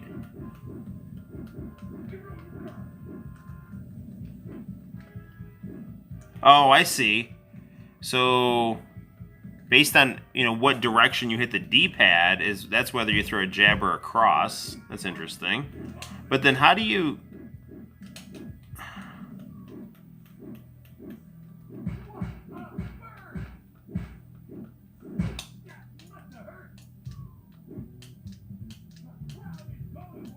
You can't like really mess with the camera here. Okay. How do I bob and weave? All right, there we go. The thing with bobbing and weaving is you kind of need to be able to move more freely than you can move here. Like, I'm kind of like moving forward here is a little tricky. It's very slow. This is a beautiful game to look at. It's just very slow playing here. There was like some kind of a dash or something.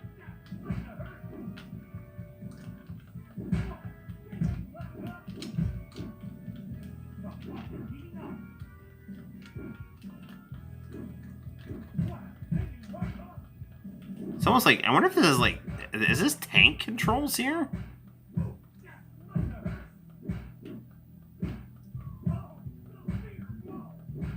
I don't even know how to block. I guess it's A. Yeah. Okay. So kind of your head movement and it's kind of done through your guard there, I guess.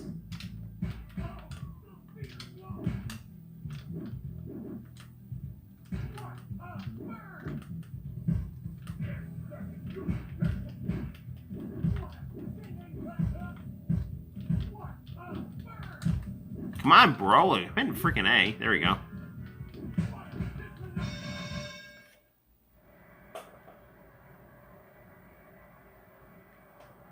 Okay. I mean, this game is interesting. I'm kind of getting a feel for it. It's a beautiful game to look at,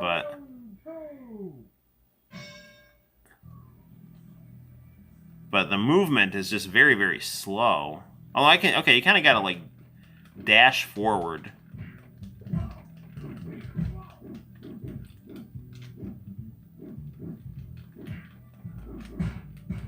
Work the jab. Work the jab. It's hard to work your jab, though, because you're so slow.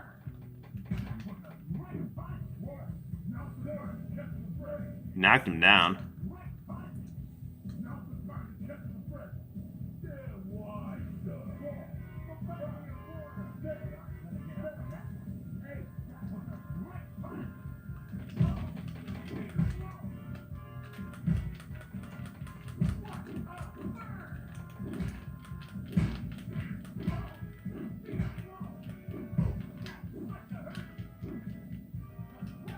Sorry, I'm just trying to figure out exactly.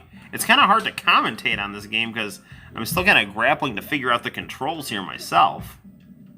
Caught him with that hook right there. It's like an uppercut. There's an uppercut right there.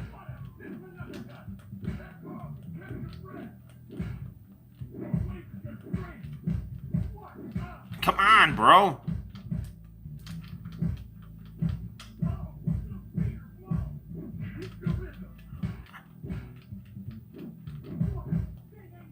So it looks like I can... It's weird because it looks like you can manipulate the types of punches you do with the D-pad, but then you're also trying to move with the D-pad.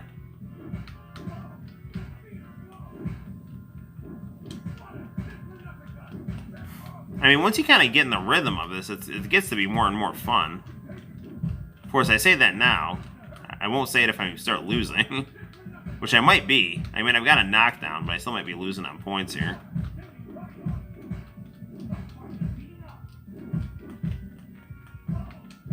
Ah, darn it. Now I got knocked down. You should play Ready to Rumble. I have that game on the PlayStation. It's great. Get up, bro! Ah, I lost. Well, this game's going to get some taking used to here. It's an interesting game to have, but definitely not as a fluid a game as Ready to Rumble, which I have on the PlayStation. I actually played that game quite a bit. I love to play as Afro Thunder on that game. I know the Dreamcast version of that game was actually better, but I ended up with the PlayStation version because I didn't have a Dreamcast, and that tended to be the story with a lot of 1999, as I got the PlayStation versions of things rather than the Dreamcast versions of things, and the PlayStation versions of those games were still fantastic. So, yeah, Ready to Rumble, we should get that game on deck. But we are going to complete our gift bag here. We do need to play the Japanese version of Fighters Megamix. Afro Thunder does rock. And the fun thing is at the time of that game, I had a bit of an Italian afro. So, yeah. So there's, do I have any pictures of myself with that afro? That's the question. Let me see. Here's, this isn't quite the afro, but this is an old picture of me with my grandpa. I am rocking kind of the kid and play haircut right there. Yeah. So, yeah, there's that. It's Noel with hair. He's got a striking Italian afro. So, good deal. But I like being bald. So I think I look better bald. So, okay, let us get some coffee here. And you know what else would be fun to play? That we should try to play some Battle Golf for Yui. But before we do that, we'll do some Fighters Megamix. I do have Ready to Rumble around here. Let me see. Ready to Rumble boxing. Yep. I know there was a sequel to this game, and I never played it, but this was a very fun game. This was definitely on my list of games that I played a lot in '99. Yeah. Awesome hair. You should let your hair grow. No, I should not, because it won't grow on top, and I will not look good. And yeah. I'm cool being bald. I like being bald, and that's the only way that it's gonna change is if I get like a hair transplant or something.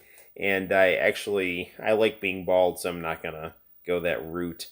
But yeah, do I have any other pictures of me with hair? This is a really funny picture. This is me in like 7th, 8th grade. This is me in 7th grade. So I basically, what I would do is I would get pieces of paper, tape The Simpsons, pause the tape, and then trace the Simpsons shots that I thought were funny.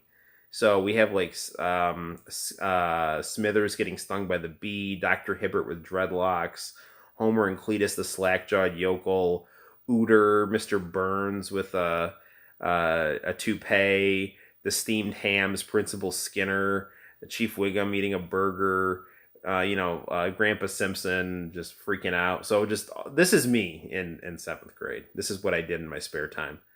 I rooted for the Mets and I traced The Simpsons on television, OG style, with a piece of lined loose leaf paper, and it was like a big CRT set from the 70s.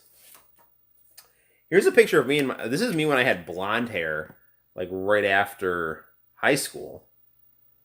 So, and there's my grandpa right there, who sadly is not around anymore. But yeah, if your mom's dad is bald, you will probably go bald.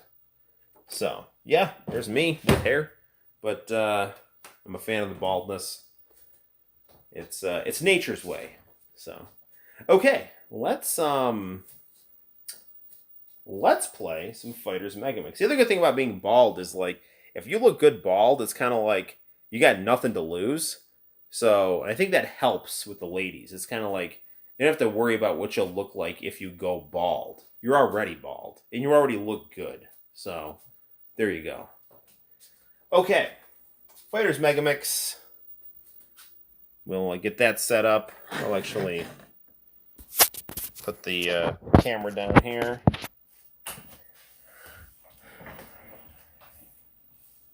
We'll check out what this game is like. Once again, very pretty CD. I do have the American version of Fighters Megamix. Never knew you were into The Simpsons. Oh, hell yes. The Simpsons is my favorite TV show up until 1999.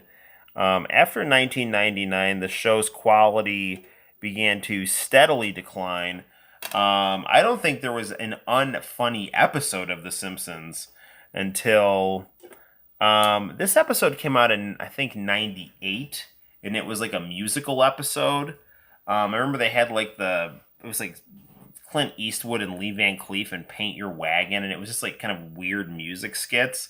And I remember watching it, I'm like, wow, The Simpsons is not funny this week. What the hell is going on? But really, The Simpsons remained, I think, really funny up through 1999. They had a lot of great episodes, like Homer being the kind of gopher for Kim Basinger and Alec Baldwin, and just all this crazy stuff. I think the show's high point was 92 to 97, 98. Nuclear power plant team. Yeah, the Ken Griffey Jr. with Gigantism. I have Ken Griffey Jr.'s rookie card in that drawer as well. Frank Grimes, Homer gaining 61 pounds to get on disability. Bill Cosby and the Bleeding Gums Murphy episode. Monorail, Homer being a boxer. The Simpsons is just, I think, probably I was talking to a friend the other day. It's probably the best show on maybe television ever, up for about its first 9 years. When Conan O'Brien was writing on it, it was really, really good. True. I even read that men that are bald look more masculine and women love masculine men. That is true. Don't let the weird, politically correct stuff fool you. Men that are assertive, and sometimes that turns into like women liking guys who are jerks. But like, don't be a jerk. Like, just that. Like, I remember watching like something. It's like, be an asshole, or be a nice asshole. Pardon my language, but like, be yourself. But don't be like, but have options and have your dignity as well. But be empathetic. Treat people the way that you'd want to be treated. And then just hopefully it'll work out. But people can be jerks sometime across all sexes. So, but back to The Simpsons. After '99, the quality started going down, and then I think the show started being increasingly written for the pleasure of the writers, who were becoming increasingly out of touch with like mainstream society. And the cool thing about The Simpsons, in my opinion, wasn't that it was mocking mainstream society, in my view, but it was giving this kind of warped parody of it. And it was doing it in this really kind of charming, absurd, cute, edgy way, that was just really easy and fun to watch. And the, again, comedic timing, the absurdity, the relatability, all of those things were just at like, I think 150%. And then increasingly the show just started to be more about like the New York Times crossword puzzle and the politics of, I don't know, a cosmopolitan 60-something liberals. And I just like, it's not funny. Like I can't watch The Simpsons anymore. Every once in a while I'll watch it for about like 2 minutes and then turn the channel in disgust. And I saw that I don't hate The Simpsons. It's like WWE. I can't watch WWE right now because it's not good. It's like, it's bad to the point where I want to turn the channel. That's not me telling you not to watch The Simpsons or WWE. I'm just saying their current iterations, in my view, are really, really bad. And for The Simpsons, it's horrendous. So we've sadly gotten to a point where The Simpsons has been bad longer than it's been good. But The Simpsons, when it was good, was so excellent that it's really timeless. Kids today, when I show them The Simpsons in my class, they're always kind of puzzled because they think it's going to be more shock humor. But The Simpsons is actually highly intelligent humor that is aimed at, again, just having this, it's relatable, but at the same time, it's these absurd interpretations of the common man's world, when it was at its best. And it was really well written and well crafted. And kind of within that, maybe there's, maybe there's some edgy humor, but it's not like Family Guy or South Park where it has to use shock humor to engage people. The Simpsons just engaged people by being intelligent, cute, and edgy. Very true. The Simpsons is not as good as before, just like wrestling. The best wrestling right now, in my opinion, in the United States is AEW. I don't get a chance to really watch much Japanese wrestling outside of reruns. Yeah, late 90s. Yeah, that was some good stuff, man. I have just VHS tapes of The Simpsons from the late 90s. I taped them like in 97. And man, I still have them and I love watching them. And the great thing is when you have stuff like that, you also get to watch the commercials as well. So buy yourself a 1998 Honda Civic because it's the car of the future. I watch Bob's Burger. That's my Simpsons. I have not seen a ton of Bob's Burgers, mainly because it's on at the same time as Columbo reruns, and I'm addicted to Columbo. I have to watch Columbo. But the Bob's Burgers that I have seen have been very funny. I think my favorite Bob's Burgers, this was like a season 1 or season 2 thing. It had Banjo. It was like a parody of Italian spaghetti westerns, and that was what Bob and his son bonded over. The actor who plays Bob in Bob's Burgers played Coach McGurk in one of my favorite cartoons, Home Movies. He also played the Moth in Aqua Teen Hunger Force.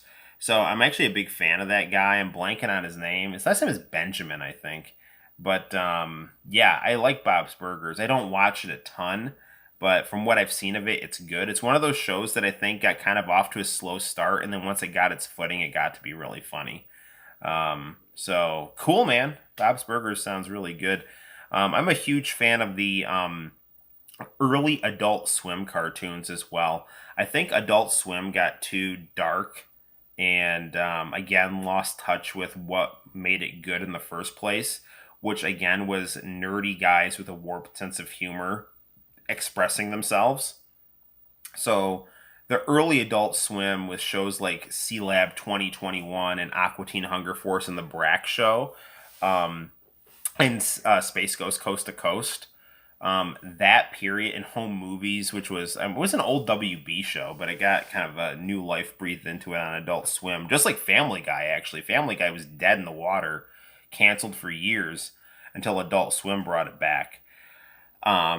But yeah, like early Adult Swim was hilarious. I'm a huge fan of Aqua Teen Hunger Force from for probably about its first 5 6 seasons, and then after that it started going downhill, getting too dark.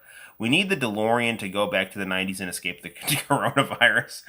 That's why I got on. That's why I started getting increasingly back into MySpace actually, because I'm just sick of all the political BS on Facebook, man. Like I mean, I definitely have political opinions, and we've talked politics on these streams, but everyone here has got, basic respect for each other.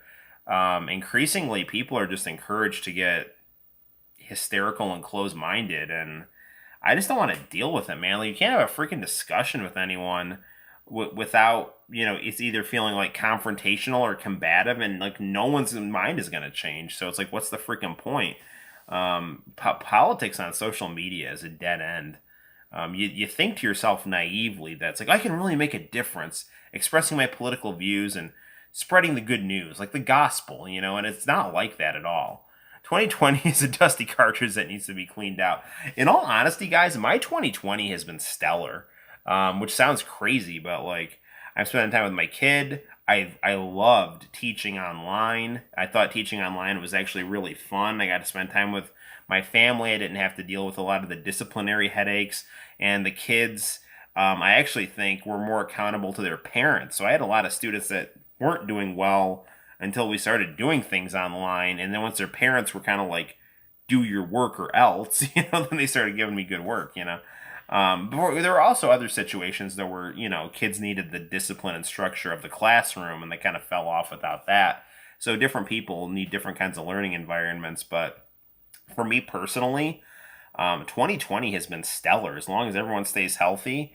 I know the world is kind of going to crap because of a lot of political lunacy and the coronavirus, but for me personally, I've just been enjoying things. I deleted most of the news outlets off my Facebook because of all the crap.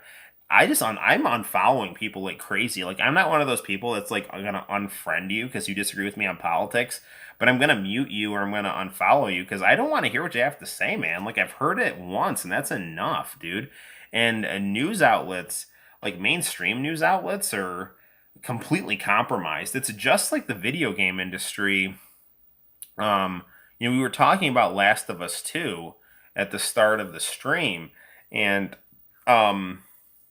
the review scores that the critics, these kind of establishment critics, gave that game were like, it's all perfect because all the establishment video game journalists are in bed with the video game studios. And the fan reviews for the game are all harsh because they're, on the ground, they have their taste, they're real fans. It's the same thing with politics, it's like, the news media hates Donald Trump because, he's basically trying to treat them like employees and shows no respect for the etiquette of the political class. But the journalists and this kind of establishment politics, they're all in bed together, and they're increasingly out of touch with society, especially society in more rural settings. There's, I think, a huge divide between people living in, a town or a city of like 30,000 people, and then, just people living in these metropolitan areas that are just in a bubble. What I'm seeing is the integrity of game reviews and journalism is something that is disappearing if it hasn't already. I think it has already. I used to, talking about GameStop, they used to kind of force feed me these video game magazines for my discount. So I'd always get like EGM, I think it was, in the mail.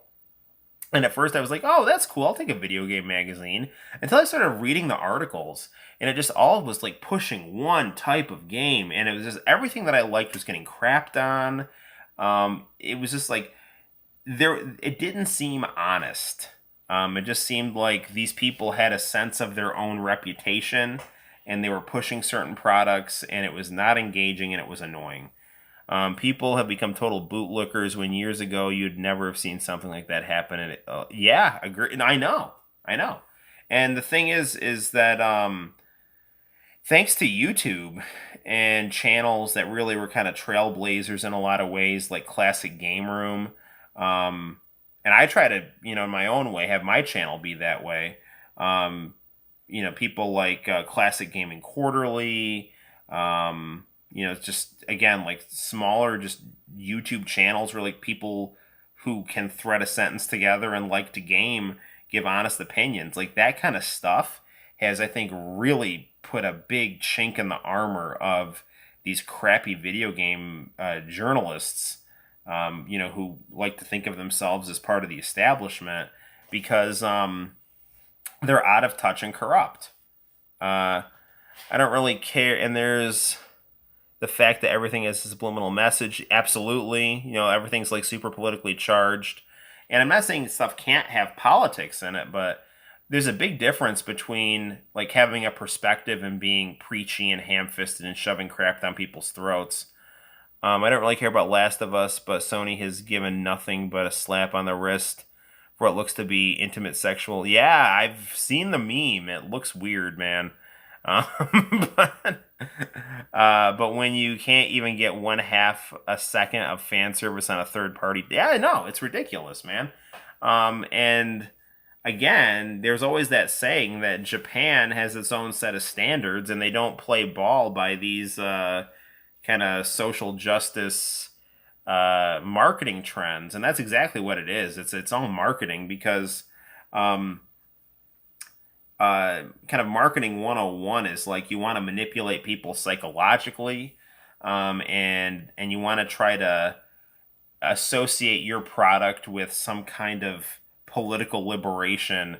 Like I remember like Edward Bernays reading about, he was like one of the godfathers of propaganda and public relations, and his whole thing was like he connected cigarettes to suffragettes.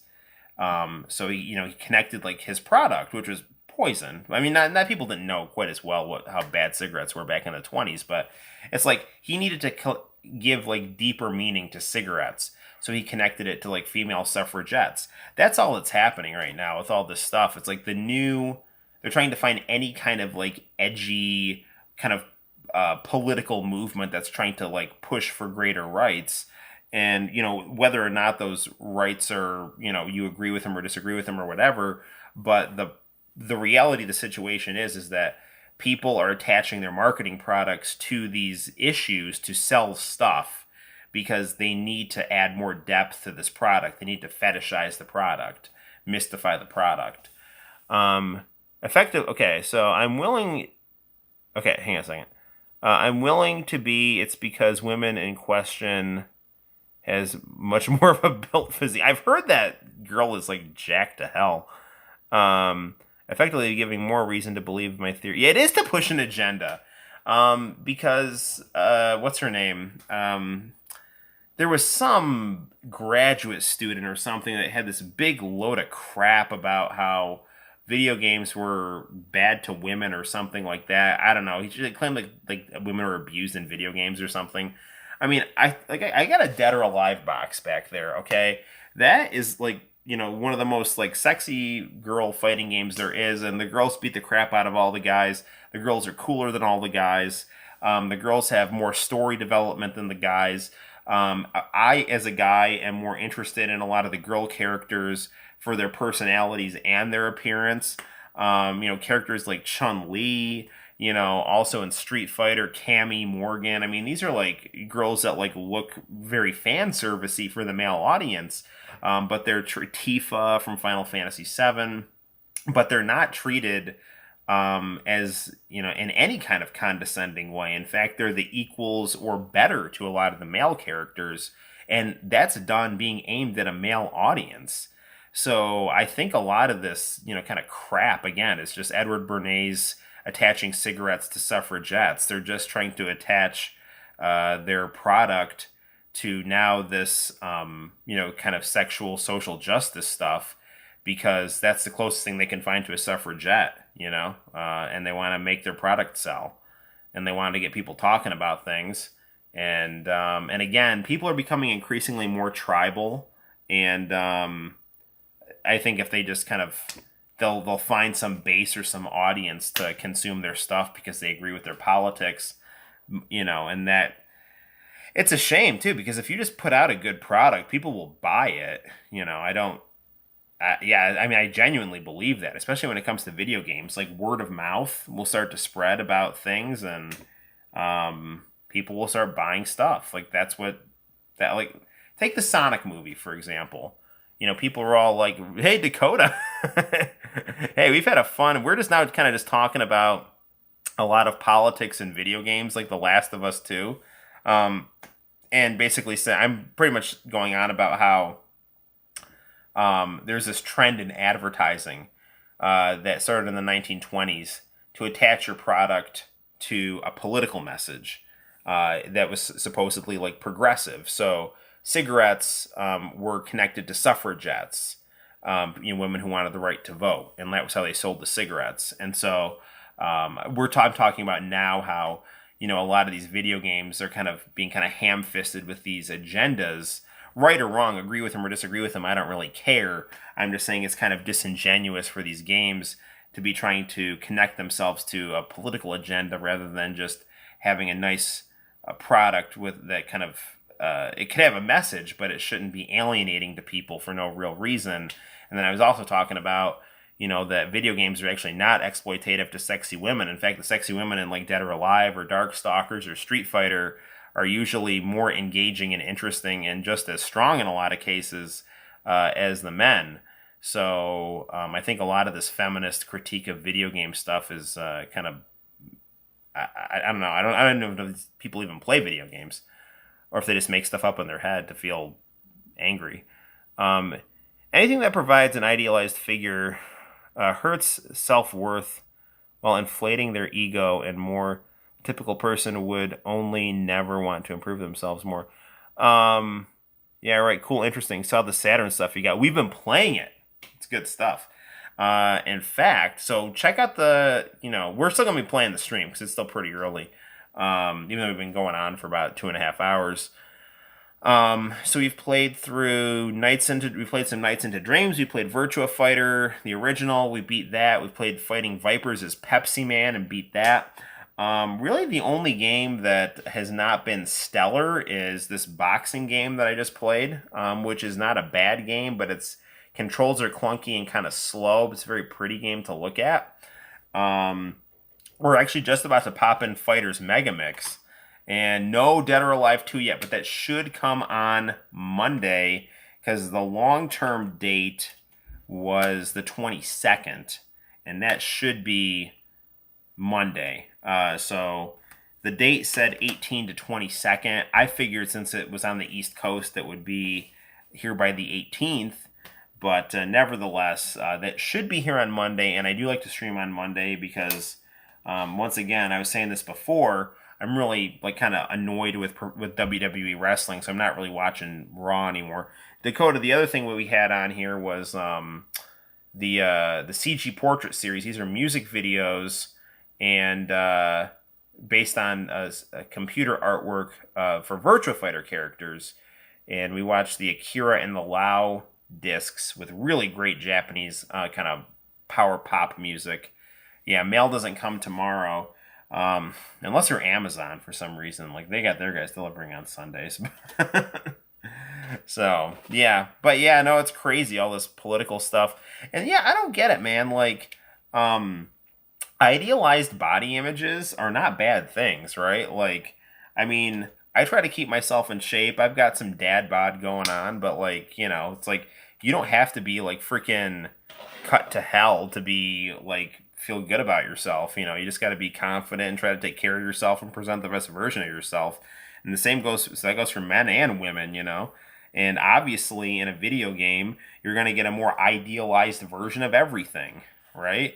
Because it's a fantasy world based on these like ridiculous figure drawing aesthetics of powerful men and beautiful women, and it serves the audience that it generally caters to, which are kind of comic book nerds, both here and in Japan and wherever. And if girls get in on that, awesome. If not, then it's like there's like girly games too, but I don't see them like in Japan. A lot of the time, they're like more dating games or things like that. I don't see them like promoting like morbidly obese she-males that are But like I'm just saying that for like Last of Us too. Everyone's talking about they've got this like crazy jacked girl just to like not look like a woman, just to be different, and just doing something for the sake of just being different is kind of dumb as far as I'm concerned. But I mean, I get that at the same time people want to have representation and things like that, which is fine. But I think it should be done more organically. And if it was done more organically, like people would respect it more than it's like, oh, hey, this is getting shoved down my throat here. And the critics are saying that it's good, but everyone else is saying that it's not good, because they're actually being honest, because they actually care about the franchise. So I don't know. I fear to think of how the youth of the future will develop themselves with the mediums of entertainment they'll find. Yeah, I don't know, man. I mean, there's always that fear that like, oh man, the young people, like every generation always kind of is like the young people suck. And I don't know. It's just if you're ethical and healthy, you'll be fine. If you're unethical and do things that are unhealthy, you won't be fine. And that goes whether you're young or old, Little kids are easily impressionable. That is it is worth thinking about that, little kids are going to grow up being increasingly confused about basic things. Nothing wrong with a dad bod. You got that right. I mean, I try to hit the gym pretty regularly, but I don't necessarily watch what I eat that well. Yeah, just be ethical and be healthy. Speaking of which, you'd be in the position to celebrate Father's Day. Yes, I would. And in fact, my wife got me a nice Dragon Ball shirt, but I put it in the washer because I got it at Marshall's today. It's the first time I've been back in Marshall's since quarantine started. And since it was kind of out in the public, I figured I should throw it in the washing machine because just of any maybe residual corona. But and my sister-in-law got me a $25 Amazon gift card. So I got a gold-plated 4K HDMI cable and some really high quality. Is it midnight already? Because then it would be Father's Day. Yeah, I got a high quality HDMI cable and some high quality component cables with my Amazon gift card that my sister-in-law got me, and I'm apparently getting some stuff tomorrow. So my girlfriend and I are going to Marshall's probably in a couple weeks. It's open now. It's good. So all right. So happy Father's Day to me. Good deal. This is Santino. He's the cutest little buddy ever. So there you go. It's 12:15. All right. Well, welcome to Sunday. Well, we should at least get some Fighters Mega Mix going here. And that way the Rogue Drum Man can get a little bit of the Sega Saturn goodness here. So we've been going through this pile of Sega Saturn games. We've actually just been chatting as all those Twitter girl thought people. I don't use the term thought in a derogatory way either. I use it more in a comedic way. I like thoughts and simps are more like caricatures of the genre than like a personal insult, in my opinion. Like it's more like the absurd extremes of Twitch. Like here's a pretty girl and here's a nerd that worships her and gives her money. So it is what it is. So yeah. I don't know, man. I like Twitch and Twitter seem kind of like wastelands. Twitch not as much, but although I don't know, Twitch seems like it's getting pretty weird. I know they've got that like the deer lady. If you ever like look that up, the person who's in charge of like their public safety council or whatever, she's this kind of like crazy, angry anarchist who like was a man that turned into a woman who turned into a deer or something like that. I don't even know what the hell's going on. That goes to your point about youth being confused, Arrows. Like, a child growing up in a world where that kind of thing happens is... I mean, I respect everyone's, like, dignity as human beings, but I believe in absolutes, so, and when it comes to certain things. Even though we might not ever be able to have 100% knowledge of anything. I always have to say Santino when he's brought up. Yes, as you should, because Santino is the most beautiful child that ever existed anywhere ever. Okay. He is. He just got a haircut today too, so he's the man, and I'm glad that you appreciate his awesomeness. All right, so let's play some Fighters Megamix here, the wonderful mixture. Funny, crazy stories you can tell. Any funny, dude? What can be crazier than what I just told you? All the nonsense that's going on in the world of video gaming right now. Okay, Diego, I'll tell you a crazy story. I don't know if I've told you guys this already, but so it was the Halloween of 1997, and I was in 7th grade, and I was going to my friend's grandpa's house for Halloween. Me and my best friend, I have two best friends growing up, and they're still like my brothers, like Pat and Andrew. And so I was with Pat at his grandpa's house. His grandpa lived like pretty much behind his childhood house. And then Pat's other friend was there, and Pat's little cousin was there. And Pat's friend is, I'm friends with this guy. He's a good guy, cool guy, crazy, stupid goofball though.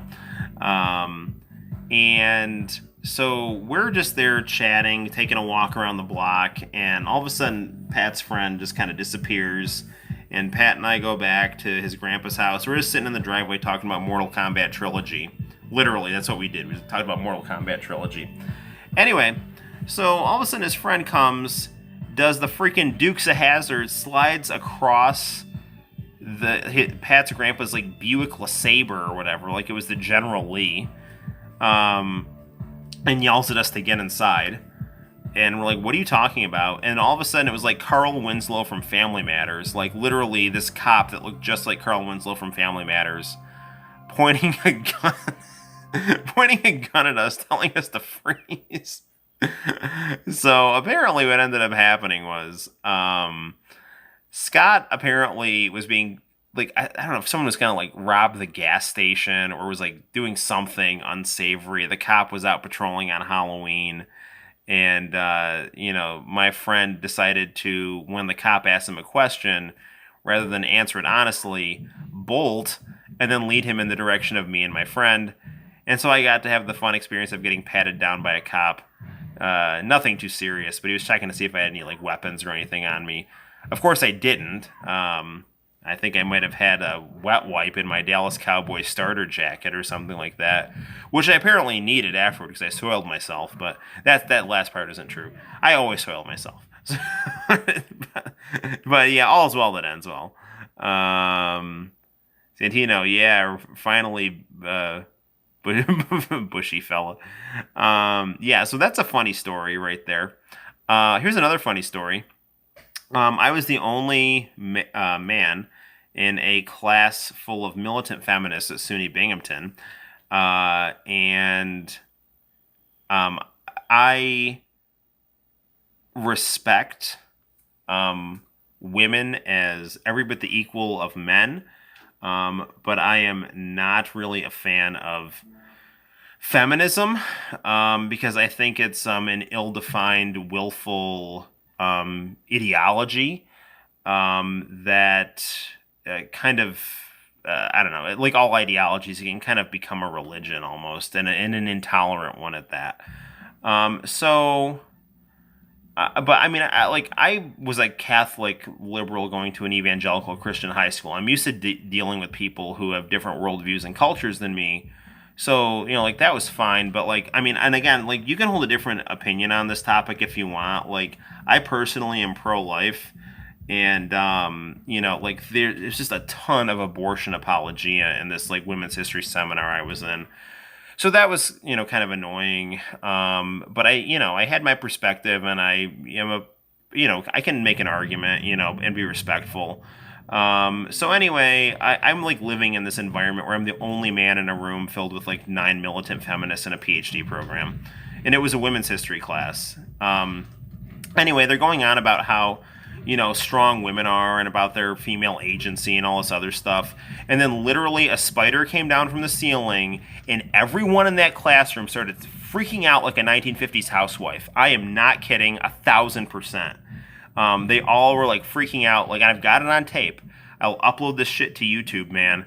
Like, I'm there, like, balding Noel with my, like, head in my forehead in my hands because I'm so frustrated with all the crap that's going on in that classroom. And then they all just start, like, freaking out when this spider comes down from the ceiling.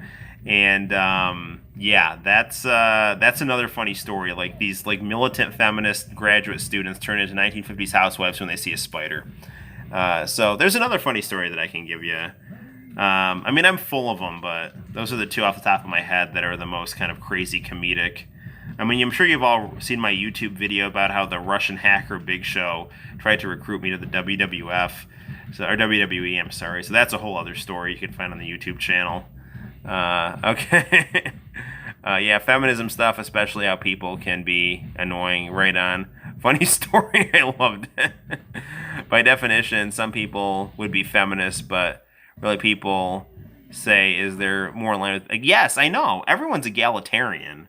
Right? Not everyone, but like, you're right. You're right. Like, if you define feminism as egalitarianism, it becomes very, very broad and then widely accepted. But if you explain feminism as, like, being an apologist for the female will to power in any situation, because it's all part of their quest to overcome, white male patriarchy, then it's not okay. It's filled with double standards and childishness that's basically like kind of garnished with these ideas of deconstructing power, which, deconstructing power is fine, but you have to know what you believe and why you believe it. Like, I asked the girls in that class what feminism was, and I could not get a straight answer out of any one of them. And that's problematic as hell if you're in a freaking PhD program and you don't know what the hell you're even talking about. Like, I went to Cortland Christian Academy, Baptist high school. You know what Christianity was to them? Accept Jesus Christ as your Savior, and you will be free from sin, because you're an imperfect person. God's perfect. Jesus is God, and He, as God, takes the punishment for your sins. Okay, that's very clearly explained right there. Marxism. Let's take an atheist philosophy, okay? If you don't want to do the Christian thing. What is Marxism? Okay, history moves in stages based on conflict where, opposite classes at the top and bottom kind of negotiate and fight with each other. And at the end of those fights, you get a synthesis leading to a new stage of history that goes up to the point where you get to the working class proletariat and the capitalist bourgeoisie. And that conflict and synthesis ultimately leads to a socialist and then communist stage of history. I'm not saying that's true. I'm just saying there you have it. It's clearly explained right there. If you talk about, like, what's feminism, it's like there's no clear answer there because, again, it's all based... I mean, there's different waves and stuff like that, but at the end of the day, it's all based on the female will and how it reacts to, patriarchy. And that's not a thing, as far as I'm concerned, of any intellectual substance. As controversial as that might sound, but it's true. You can't, and that's not as feminism. That's postmodernism in general.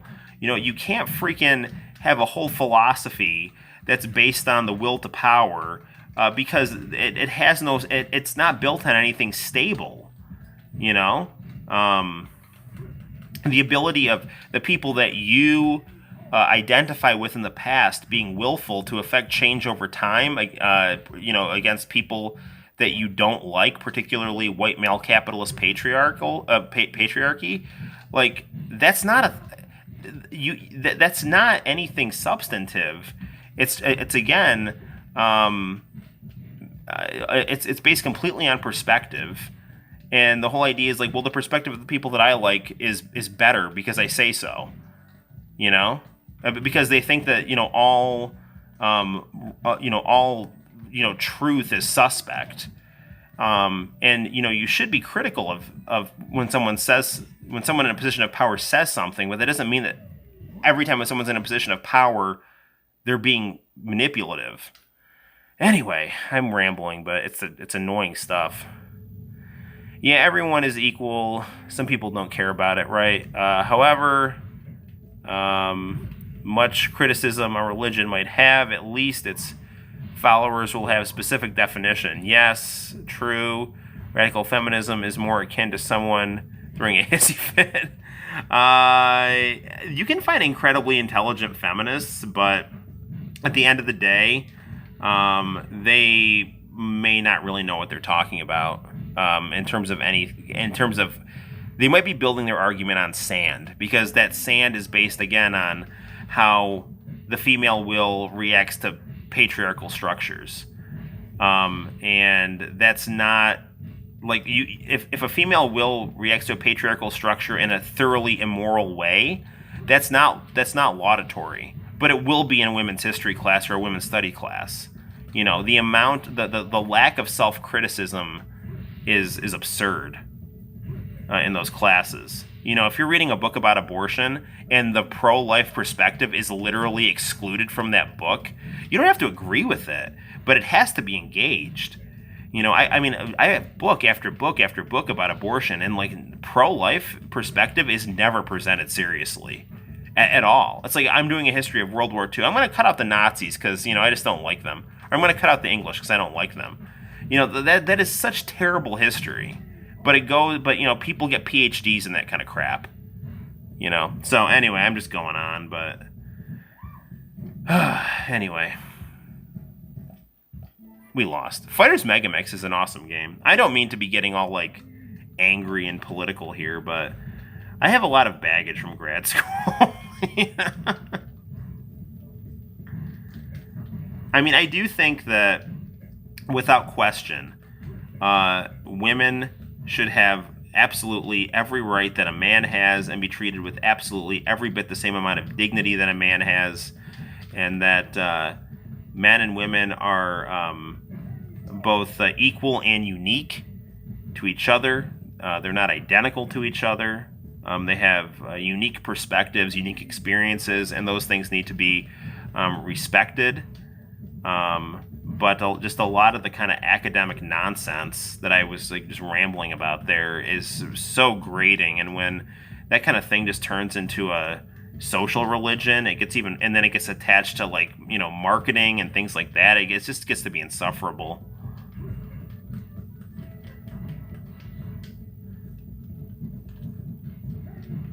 But there's definitely like real issues that feminism brings up.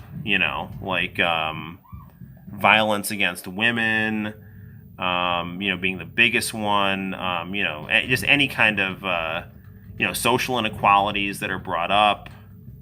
There's pro-life feminism too, and that again is something that, gets mocked and derided and ignored, which I think is equally infuriating, because those people have, real perspectives that also, are not just wanting, women's rights, but they're more protecting not only the rights of women, but the sanctity of life itself, including women.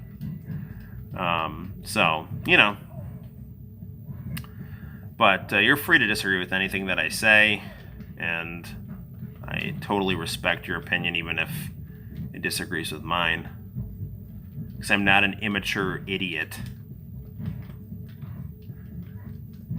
Again, sorry, it's kind of late, so I'm just letting my filter go.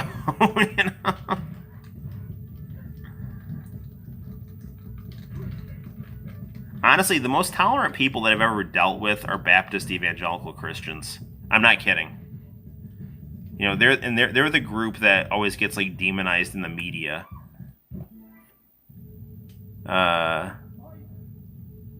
Okay, so many of them want their opinions to be heard, but are so adamant about disagreeing and refusing to listen to anything that goes against them. Yeah, it's the height of immaturity. And it's like, I was listening to a wrestling podcast the other day with Disco Inferno and Conan and Eric Bischoff. And, you know, Disco Inferno, they were saying he was more conservative. Conan is more kind of like anti-establishment, you know, leaning left, but doesn't like either political party, which is actually a lot like me. And, but they said, like, if they didn't listen to each other, like, nothing would get done and they wouldn't be friends and they'd just be, you know, wasting an opportunity to better themselves, you know? And, like, these are pro wrestlers saying these things. Again, people that are considered stupid by the mainstream. But then all these, like, supposedly intelligent, educated people are acting like, you know, like you're saying, like spoiled brats. Like, they don't want to hear what other people have to say.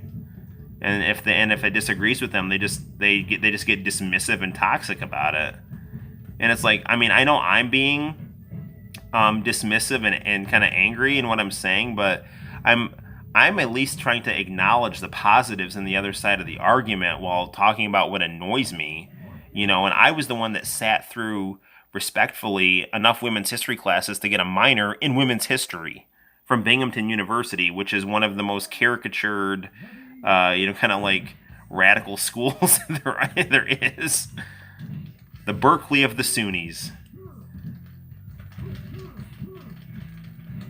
Absolutely willing to play devil's advocate when it comes to whatever might be saying. So much of it is similar to a hissy fit. A lot of immature people in this world. Agreed. At all levels of all persuasions.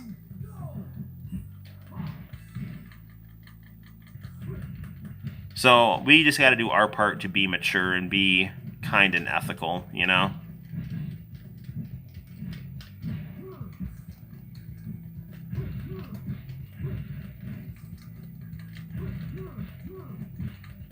Fighters Megamix is such a great game.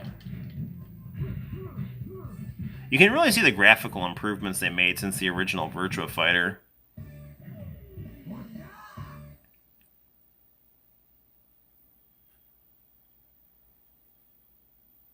Akira versus Honey. You can also see the improvements they made since fighting Vipers, you know. This game came out in 98, like a solid mid to late 98. Again, by this time, Sega Saturn was just getting increasingly unsupported in the United States. And it was just so stupid, because like this was the time when it was like really starting to come into its own. I mean, it was already coming to its own in Japan, but like Japan was just like, it was still doing really well. The cool thing about this game is, you know, the more you play it, the more characters you unlock, and you'll start to get just anything from the Sega arcade world, you know, like the Daytona USA racing car, Sonic the Fighter's characters, just all kind of crazy cool stuff.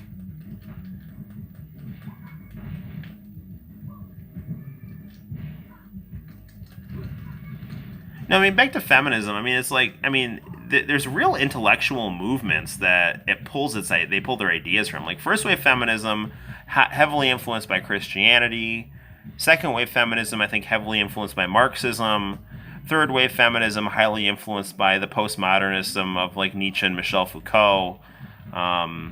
So, I mean, it's not like it's just like nothing. I mean, and again, the whole idea of like deconstructing power, it's a helpful thing, but that can't just be all you do. You know, you go, oh, well, but it deconstructs power. It's like, yeah, that's great, but is it being, you know, ethical and empathetic and, you know, in some cases dialectical about things, where it's like looking at the side of the other side of the argument and trying to incorporate the positives of that into your own perspective, you know? So yeah, there are times we get into the convo and forget there's a game going on. I think we see enough in our day-to-day lives to enjoy Noel's gameplay for tonight, for the time being. Well, I'm glad you're enjoying the gameplay. So Fighters Megamix, very, very smooth, enjoyable game.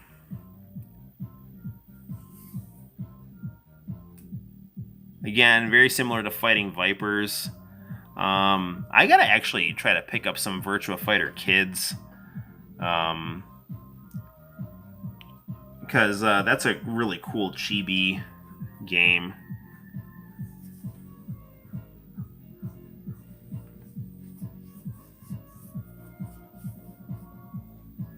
Those like chibi fighting games are always good.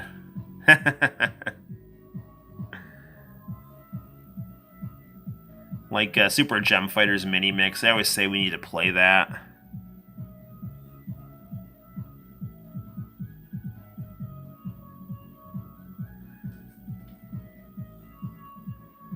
And, you know, the other thing too is like, at least from what I can tell, everyone in this, you know, everyone in this stream, it's like, you know, we all, you know, like I think we all kind of have our crap together. And that's the important thing, you know. And if other people don't, it's like it's not our problem, and we should still love and respect them. You know, and like just don't be condescending to people. But that doesn't mean that you can't know what you believe and why you believe it.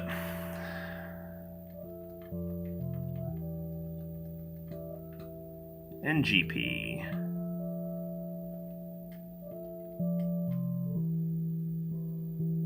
Alright, that is Fighters Megamix. I'm eating waffles and Nutella. You are living the dream, man. I wonder if we unlocked anything from beating that.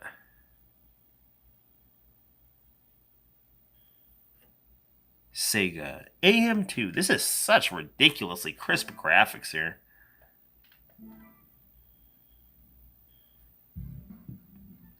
I don't know.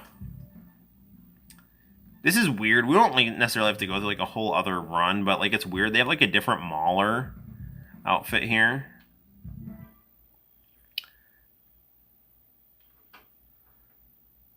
Waffles. I said waffles.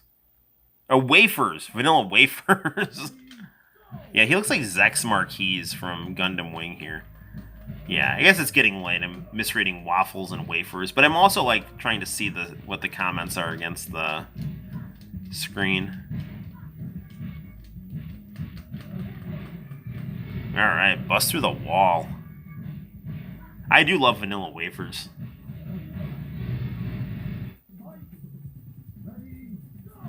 Yeah, hopefully my little rant didn't alienate anyone.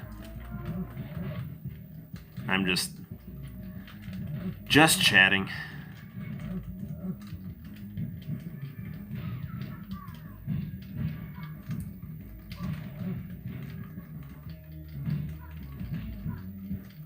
Enjoying these very cool Sega AM2 Sega Saturn games.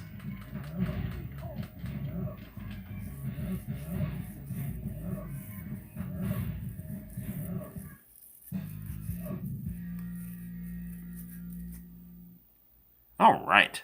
Good freaking stuff. All right. So, that actually was the last of our new Sega Saturn games. Actually, we do have Eve the Lost one here. But again, like I don't really know much about navigating this game. This is basically, I think, a visual novel in Japanese that I probably need to get a guide for to really be able to play. But I pretty much get a lot of my Sega Saturn games. The gift package I had was from Japan, and I got that off a seller from Etsy. But there's, I think it's like called East Coast Games off of Etsy. This guy has a ton of cheap, cool Sega Saturn games. He's based out of Florida, and he told me that he sells a lot of these things at like gaming conventions and things like that. But you know, with Corona and all that other stuff, the conventions are not operating. So he's selling a lot of his awesome import Saturn library on Etsy. So that's another way that 2020 has been awesome for me. So getting an increasing amount of low-priced Japanese Sega Saturn games. So I'll explore some of this game, and we'll play it on another stream. Now, before... I don't know how much longer we're going to keep going. I mean, I'm kind of hopped up on coffee. We're at the 3-hour mark. We usually don't go much past 3 hours, but I do want to check out some Battle Golfer Yui for the Sega Mega Drive or Sega Genesis. Now, Battle Golfer Yui, it is an anime RPG about women's golf. So, yeah, take that. We're talking about feminism and tropes and things like that, and how, you know, this is the other thing, like, people say, like, oh, Japanese games are, like, filled with, like, toxic masculinity. Well, I'm telling you right now, back in the early 90s, they did an RPG about women's golf, and it was aimed at male audiences, and it looks amazing. So, there's that. Let me take a sip of my coffee here. It's decaf-ish, though. I don't know. Okay, so we will actually reposition our camera like so in front of this professional video monitor, because that's what I've got the Sega CDX going through. So we'll test this cartridge out. I got this cartridge also off of Etsy as a fan translation of a cool anime RPG. That's not good. Some stuff just fell. And again, I heard about this game from Kid Shoryuken. I hope that the topics that are being approached here don't jeopardize your personal life. I don't think so. I hope not. I don't think I've said anything super inappropriate, you know. I'm just kind of venting some of my frustrations about what I see in... I mean, maybe some of these things are caricatured too much in discourse. But, I mean, a lot of this stuff was... I just got annoyed with in college. Okay, funny thing happened the other live stream. So I fell asleep again, and then I woke up at 5 in the morning and thought you were still live streaming, but it was an old one. Well, thank you for having me in your playlist. That's it's very flattering. So, yeah, no, the live streams usually go about 3 hours. And this is kind of organic too. I don't like ever start the live stream and like, I'm just gonna do 3 hours, you know. Or I'm just gonna do 2 hours. It's like if I start getting tired or we start running out of steam, you know, then we'll stop. I think this will be the last game we play, because 3 hours is, you know, that's a pretty decent live stream. Yeah, so we'll power on ye old Panasonic PVM, handsomely adorned by this record player with Michael Jackson's Bad, Catherine, and Sailor Moon. Then above that we have Mario 2 and framed X-Men comic pages, Zelda, Legend of Zelda, that's Link, and a He-Man lunchbox. Truly, this is luxury right here. Okay. So, we're going to swap out the Neo Geo RF switch and pop in a Sega Genesis. Not RF switch, AC adapter. It's clearly getting late if I'm mixing up RF switches and AC adapters.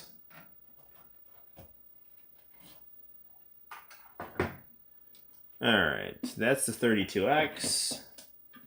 This is the CDX.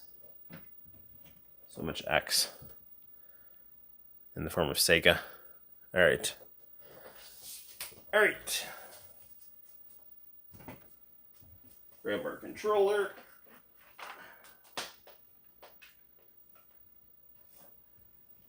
And here we go.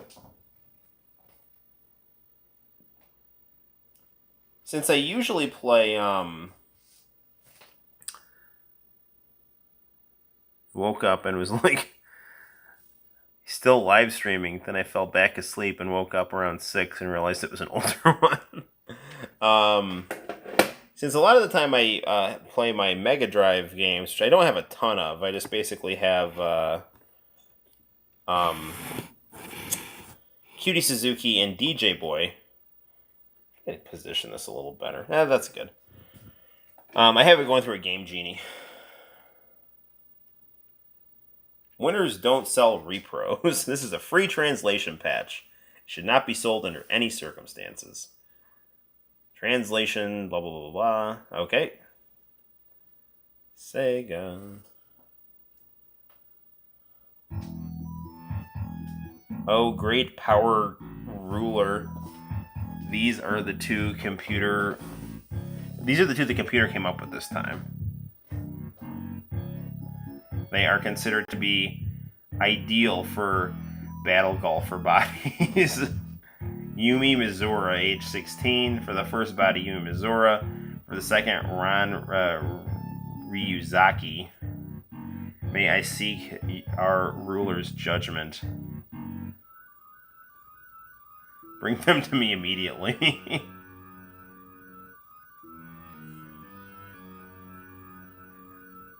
The evil organization Dark Hazard, which looks to Professor G as its ruler, plots to take over the world using battle golfers. Getting everything like waffles and wafers mixed up and cables and stuff. Yes, I'm losing my mind right here.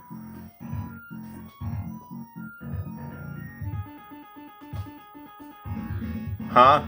What the? Stop, you bastard. Ah! Can you walk? The exit's over there. Hurry, go. This is already amazing. This is like a crazy manga about, like, cyborg golf girls. What about Ran? Yes, I know, I'll save her too. What are you doing? Hurry up and go. Yui, rescued by a mysterious man, was successful in her escape. Several days passed then. I haven't heard from Ran at all. And just who was that man who saved me? A match play tournament sponsored by the Gill Country Club. If I enter the tournament, maybe I'll get some answers. This monitor has a very nice picture to it as well. Battle Golfer Yui. Adventure mode, golf play mode. Let's do adventure mode. Fast messages, new game. Trying to get this camera a little bit. There we go. Okay, Yui arrives at the golf. Yui arrives at the country club. I suspect coming here will provide me with some answers. Yui decides to go inside. Welcome, let's talk.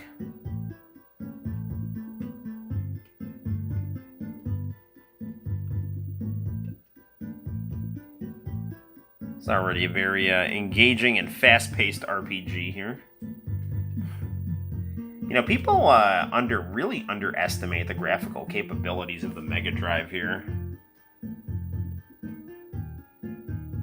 It's like playing a freaking manga right here about like cyborg golf fighting girls. So she's my caddy, it looks like.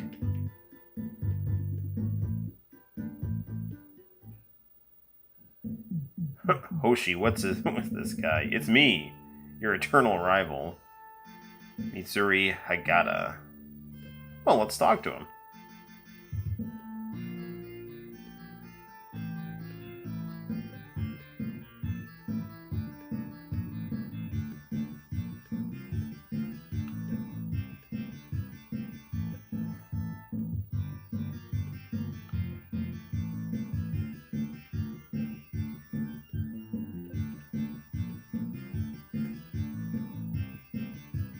This is kind of like Snatcher, if it was about golf and on a Sega Mega Drive cartridge.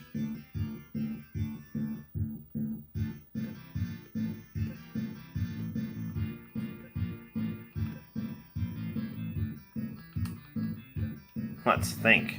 Could this guy be a battle golfer?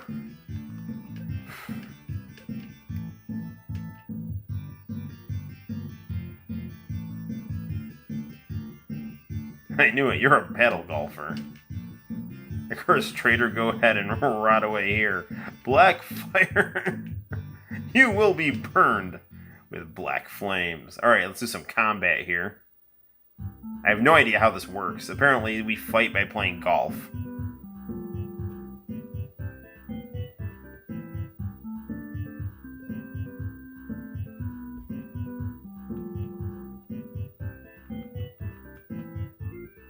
I don't really know what I'm doing here.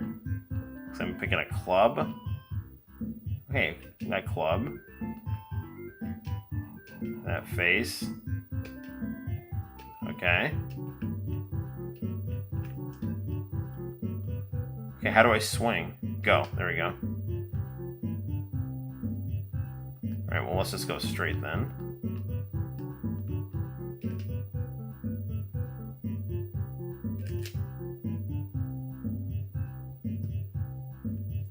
That's not. This seems like a pretty straightforward golf game here. Imagine if world problems or debates were solved with a game of golf. Yeah, it'd be a much better place. Can I do a sand wedge here?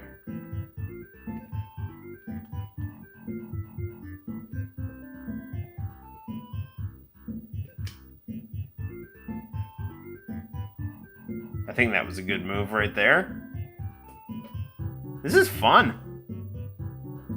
I have a Namco Golf for the Famicom, and it's a very fun golf game, but this is better. Man, this is like really good money.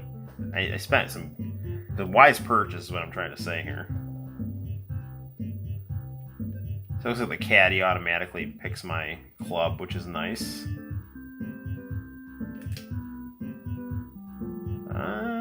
Hopefully that wasn't too far. Ah, shoot, in the forest.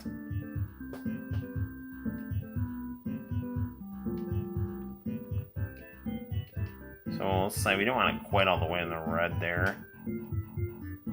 That should be just about right.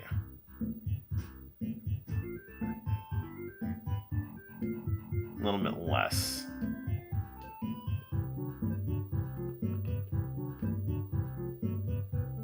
Straight yellow here. That's better. That's actually about it. You definitely need to play Neo Turf Master, which is epic golf from SNK. Cool, man. I think I have it on the Neo Geo Mini.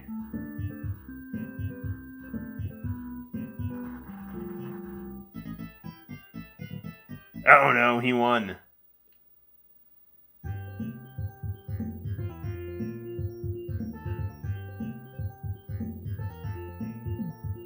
So this is awesome. So basically, this is, as I had heard it was, a cool manga RPG with where the battles are done through beautifully crafted, smooth anime golf.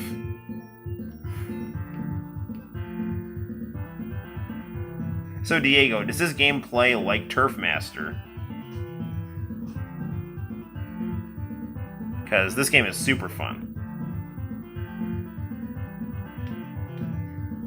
And I'm not usually into golf games, but...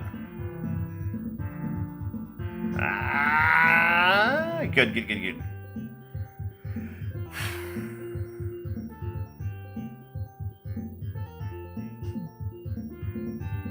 Man, this guy's... He's good. This is dangerous here.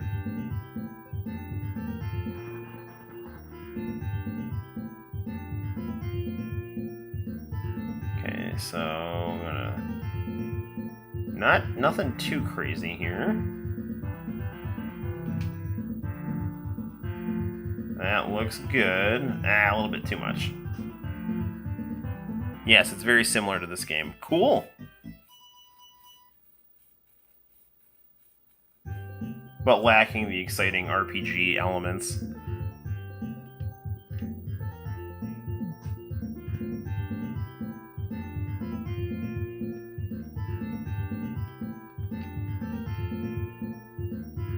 Sorry if I'm not talking a lot. I'm focusing on my golf here. We both hit it into the bunker. I incidentally am not very good at golf. My friend who I was talking about, Pat, is like really was really into golf in high school, and I went golfing with him one time. I had like a bright orange rental thing of golf clubs, and was like wearing all black clothes on the golf course. It was like really hot. I looked incredibly out of place.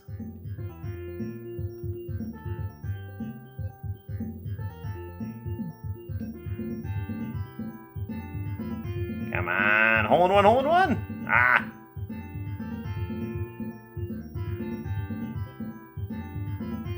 Let's just tap it.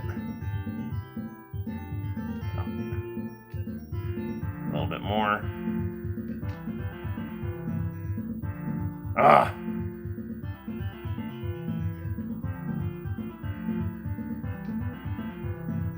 What? Come on, man! There we go. Double bogey. Noel's playing a golf game and not a fighting game. Wow. Well, the thing is, it's a fighting game in the sense that the fighting takes place through golf. And we lost. This is a sad ending to our live stream here. But don't worry, the soul still burns. We'll figure out a way to beat this game. Golf is fun, but putting is harder. The mini golf cups are smaller. Yeah, that's true. This game is super fun, though. I almost want to... Golf play mode. What is... And I guess you can just like do the golf matches here. Versus CPU, and then you can like play different... This is cool. You can like go through like the RPG story, or you can actually just like do the golf matches here. Man, this game is ridiculous. This is another game that Sega should have brought out here. The US missed the hell out on this one.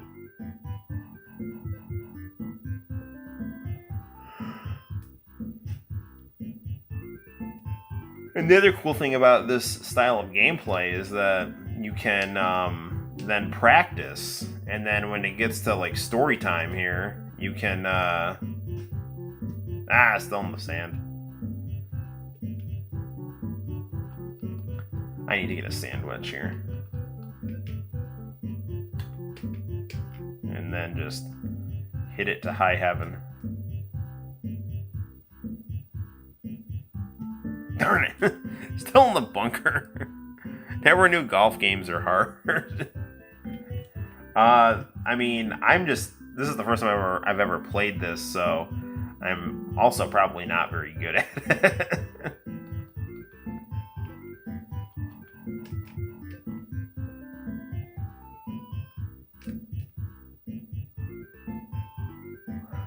Alright, that's a good shot right there. Go in the hole, go in the hole! Ah. This is now, here comes the tricky part here. Come on!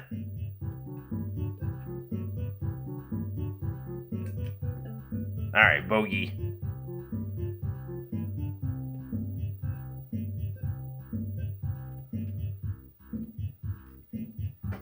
Alright, well, we're gonna end on that high note right there. Noel's gonna be playing the Wii one now. Got him hooked on golf. No, you're right. I'm gonna end up playing this all night, probably. This Sega Saturn live stream is now what the hell, man? I freaking... Oh, whatever. I got my hole-in-one before him. It wasn't a hole-in-one. Again, you can tell it's getting late, 'cause I'm speaking nonsense, but... Anyway. Can I pause this? I just, like, automatically... It kind of de facto pauses. So... Alright, guys, there you have it. That is Battle Golfer Yui. That is definitely going to get more gameplay from me, because this game is super fun. Good stuff. So, guys, thanks for stopping by the live stream. Hopefully you enjoyed yourself. Hopefully I didn't, get too crazy with the politics. But I don't know, lots of kind of crazy stuff going on in the world that you kind of bite your tongue about, and then you get around friends, and then you're just kind of like, I'm just going to talk about what annoys me. One of my wafers were in the crumbs, and I couldn't find it. Well, I'm glad you found it. Did you find it? That's the important thing. Thank you. Good night.